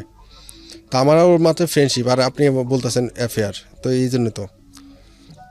বড়ও কী করলো, ওর রাতে ওর আব্বু আসছে, ওর আব্বুরে এই ঘটনাটা বলছে যে তোমার মেয়ে তো আজকে মরতে পড়ছিল ওই ছেলেটার জন্য। পরে ওর আব্বু আমার ফোন দিল যে দেখো বাবা, যদি তোমাদের সম্পর্ক থাকে তাহলে তোমার আব্বু আমার আসতে বলো, আমরা কথা বলি। পরে ওর আব্বা আমার সাথে যতবার কথা হয়েছে আমি একটা কথা বলছি যে আমার 2টা হাত 2টা পা 2টা চোখ নিজের মেধা তো ছাড়া আমার আর কিছুই নাই, আমি দিন আনি দিন খাই এরকম একটা ফ্যামিলির ছেলে। তা আমার যা ডিটেল সব শুরুতে বলছি। তারপরে ওরা বলতেছে যে আসতে পারে। আমি বলছি আমার আপনার মেয়ের সাথে আমার অ্যাফেয়ার নাই, আর অ্যাফেয়ার যেদিন আপনার মেয়ে যদি এই সম্পর্কে আসতে হবে সেদিন আমার আপনার মেয়ের সাথে সম্পর্কে থাকবে না। আমি জানি তেল আর পানি কখনো এক হয় না। তো আমি ওর পছন্দ করলে এটা বলতে সাহস পেতাম না, কারণ ওর আর আমার পজিশন জন্য। তো এক পর্যায়ে ওই দিন রাতের বেলা ওর বাবা ওরে অনেক মানে করে অনেক বকাবকি করে, অপমান করে। পরে শেষে বাবা মেয়ের তর্কের এক পর্যায়ে ও বলে ফেলে যে ঠিক আছে শ্রাবণে এই মুহূর্তের আগ পর্যন্ত ছিল আমার ফ্রেন্ড, কিন্তু এখন থেকে শ্রাবণকে আমি আমার লাইফ পার্টনার হিসেবে ভাবা শুরু করলাম। পাল্লে ঠেকায় খুব জেদি ছিল। তো আমার রাতের বেলা মেসেজ দিল যে আমি বাসায় চলে আসবো, তুমি কেমন গ্রহণ করবে? পরে আমি আবার বলছি যে হ্যাঁ গ্রহণ করবো, ফ্রেন্ডের বাসায় আসতে পারে। আইসা আমি হয়তো তোমার অবস্থান ভালো, আমি গরিব, তো কী হয়েছে, আমার ওসরে যতটুকু রাখা যায় আমি বিয়ে রাখবো, তারপর চলে যাবে। কয় না আমি তোমাকে বিয়ে করবো, আমি কই সম্পর্ক তো এখানেই শেষ। সেটা ছিল ডিসেম্বরের 22 তারিখ। পরে বললাম যে সম্পর্ক তো এখানেই শেষ, কন্ডিশন কিন্তু আমার একটাই ছিল, তোমার 3টা ছিল, আমার একটাই ছিল। এদিকে আমি কিন্তু আমার সব ছেড়ে দিছি, আপনার শুধু স্মোকটা বাদ দিয়ে বাকি সব ছেড়ে দিছি। ভালো হয়ে গেছেন, ভালো মানে বাজে কোনো ছেলের সাথে মিশতেছি না আমি টোটালি। এদিকে একটা জব শুরু করছি, মানে টোটালি মানে ওর সাথে এই যে এই 15 দিনের ভিতরে আমি জবের জন্য ট্রাই করতেছি, আমি নিজে চেঞ্জ করে ফেলছি। তো ও আমার যখন অফারটা করলো তখন আমি কী করলাম, আমি এই যে পলাশ ওই ফ্রেন্ডে বললাম, আরেকটা সিনিয়র ভাবি ছিল, ভাবিরে বললাম। এখন ও আমার টার্গেট 2 দিনের আলটিমেটাম দিচ্ছে, 24 তারিখ আমাকে বলতে হবে যে ইয়েস অর নো, আর নো হইলে ও হয়তো সুইসাইড করবে, এরকম কিছু হুমকি দিয়ে ফেললো। পরে শেষে 2 দিন অনেক চিন্তা করে পরে সবাই বুঝাইলো দেখ একটা মেয়ের অন্তত বাঁচা আগে, মেয়ের অন্তত বাঁচানো দরকার, তুই ইয়েস বল, তারপর একটা কন্ডিশন দিয়ে দে। পরে ওর ইয়েস বললাম, ইয়েস বলার পরে এটা ছিল হলো 2004 সালের ডিসেম্বরের 24 তারিখ ইয়েস বললাম। পরে ওরা বললাম ঠিক আছে আমার কন্ডিশন আছে। কি কন্ডিশন? 2010 সাল পর্যন্ত আমার সময় দিতে হবে, 6 বছর আমার সময় দিতে হবে, আমি অন্তত তোমার 2 বেলা 2 ডাল ভাত খাওয়াইতে পারি, এরকম একটা অবস্থা। আমি বললাম ইয়েস, কিন্তু কন্ডিশন একটাই, 2024 সালে 2010 সালে 24 ডিসেম্বর আমরা বিয়ে করব, হয় ফ্যামিলি মতে আদারওয়াইজ অমতে। তো এইভাবে করতে করতে ওর সাথে খুব ভালো রিলেশন শুরু হলো। আমি একটা জব নিলাম, জব নিয়ে চলে গেলাম কুমিল্লা। এদিকে আমি তখন ওর পুরানো শুরু করলাম, যা ওর ভালোবাসা কতটুকু সত্যি। আমি কিন্তু 1 সপ্তাহ ফোন অফ রাখতাম, 1 সপ্তাহ ফোন খোলা রাখতাম। ও কী করতো, আমার বাসার আব্বার নাম্বার জানতো। ও কী করতো, আমার নাম্বার অফ পাইলে আব্বারে ফোন তো রাতের বেলা, আব্বার সাথে ফোন দিয়ে বাবা কানারি করতো, অনেক কানারি করতো যে বাবা ও তো এরকম, আমার আব্বারে বাবা বলতো যে বাবা ও তো এরকম আমার অনেক আমার সাথে কথা বলে না, আপনার সাথে কথা হয়েছে? পরে বলতো যে কথা হয়েছে। পরে আব্বাও এগুলা মোটামুটি হয়ে গেল, বিরক্ত হয়ে গেল। আব্বা আমার একদিন ফোন দিল যে তুমি কই? আমি কই আমি কুমিল্লায়। কয় তাড়াতাড়ি চলে আসো, কথা আছে তোমার সাথে। আসলাম, আসার পরে বললো যে ওর সাথে সম্পর্ক রাখো না, কারণ ওর যে অবস্থা কোন সময় কোন অ্যাক্সিডেন্ট করে ফেলবো, পরে তোমার জীবন সমস্যা। পরে ওর যে অনেক পাগলামি করতো। ওর একটা ফ্রেন্ড আছে নাজু আপু অবশ্য অনেক সাপোর্ট করতো। নাজু আপু অবশ্য আমার 1 বছর, ওনার আমি আপুই বলতাম, আমার 1 বছর সিনিয়র ছিল এই বয়সে। ও আবার আমার সেম বয়স ছিল।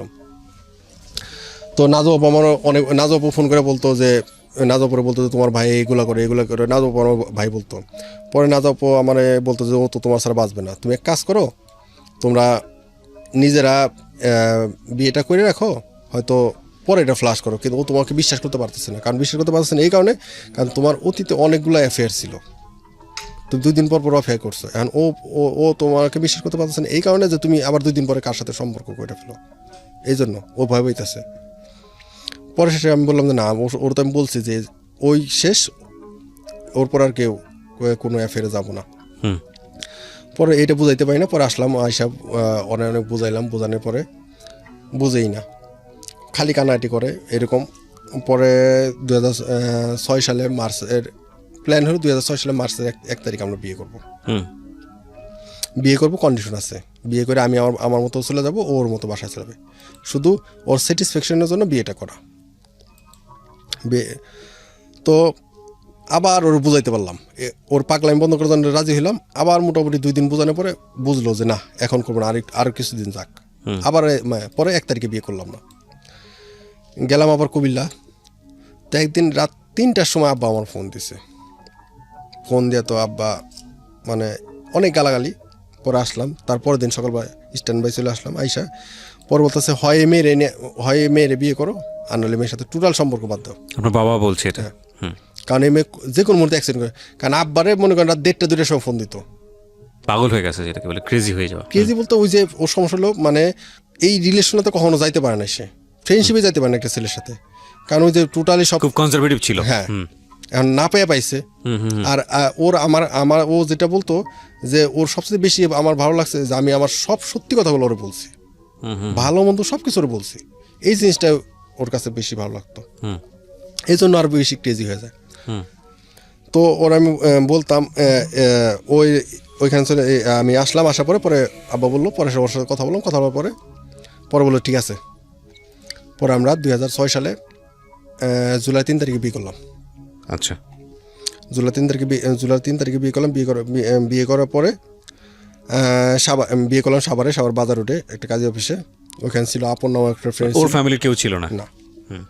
বিয়ে করে পরে ও তো চলে গেছে সাভারে, ওরে নিয়ে। তখন আমি আমার আব্বারে ফোন দিলাম, আমার আব্বা কিন্তু আমার ইন্সপায়ার করতেছে। বাট বিয়ে করার পরে যখন জাহাঙ্গীরনগর গেটে আমরা বাইকটা ব্রেক করলাম, ব্রেক করে আমি বাইক থেকে নাইমে আব্বার ফোন দিলাম যে আব্বা আমাদের ও তো চলে আসছে, আমি ওর বিয়ে করে ফেলছি। এখন আমি এদিকে আবার নাজবও বললো যে ওর বাবা মা মিরপুর থেকে মুভ করছে, সাভারে যাচ্ছে, সাভার থানায় যাইতেছে। এই জন্য আমি আবার আব্বারে বললাম যে আব্বা ওনারা তো আসতে পারে, তুমি একটু সেভে থাকো। আব্বা আমার বলে ফেলো যে আমার যদি কোনো সমস্যা হয় তাহলে আমি তোমাকে ত্যায্য করতে বাধ্য হবো। আমার বলি ওর বাবা কিন্তু আমরা একটা অফার করছিল যে ওদের বাসায় থাকতে হবে, ঘর নামায় থাকতে হবে, তাইলে উনি সম্পর্ক মাইনে নিবে। আমি ওর বাবার অনেক অপমান করছিলাম এই কথাটা বলার কারণে। পরে শেষে ও বললো যে ঠিক আছে, পরীক্ষা শেষ, এখন আমি আসবো, কোথায় রাখবা? আমি বাবা মার সাথে থাকবা। কয় না, আমি তোমার বাবা মার সাথে থাকতে পারবো না। আমি কেন? কয় না, আমি ওনাদের সাথে টোটালি থাকতে পারবো না, তুমি তোমার ইনকামের টাকা সব তাদের দিয়ে দেও, প্রয়োজনে আমি কিছু করবো, আমার টাকাও তাদের দিয়ে দেবো। পরে আপনি সেটা মেনেছেন না মানেন নাই? পরে যখন এই কথা বললো যে আমি তাদের সাথে থাকতে পারবো না, কারণ আর বাবা মার কারণে ওর জীবনে এত কষ্ট, এত মায়ের এত কষ্ট, এই জন্য থাকবে না। হ্যাঁ, আগে তো বাবা মা বলে ওই জিনিসটা সে শেল্টারটা চেয়েছিল, শেল্টারটা দেয় নাই এই কারণে। হ্যাঁ, পরে বলার পরে সে বললাম সরি, আমি আসলে পারতেছি না, তুমি তোমার পথ দেখো, আমি আমার পথ দেখি। কারণ যেহেতু তোমার বাবা মা চাইতেছে না, আর আমি পৃথিবীর কোনো কিছু বিনিময়ে আমি আমার বাবা মার কষ্ট দিতে পারবো না। Fine, so it is the ending of the story. যতদূর বুঝি এখানেই আপনার গল্পটা শেষ হয়েছে। এরপর আর যোগাযোগ হয়েছে ওনার সঙ্গে? কিন্তু আপনারা এখানেই আপনারা মানে স্টিক আছেন, আলটিমেটলি আপনাদের লাইফে আর নতুন করে এক হওয়া হয়নি? হয়েছে না, আমি চাইনি, ও চাইছে, আমি চাইনি। ওর কি বিয়ে শাদী হয়ে গেছে? ও বিয়ে হয়েছে। ওর বিয়ে হয়ে গেছে? হ্যাঁ, বিয়ে হয়েছে। ও বিয়ে হওয়ার পর ওর সংসার মানে নষ্ট হয়ে যায়। ওর হাজব্যান্ড আমার নাম্বার পেয়েছিল, ওর হাজব্যান্ড আমার ফোন দিছে, ও বিয়ে হয়েছে, ওর লুকায় বিয়ে করছে।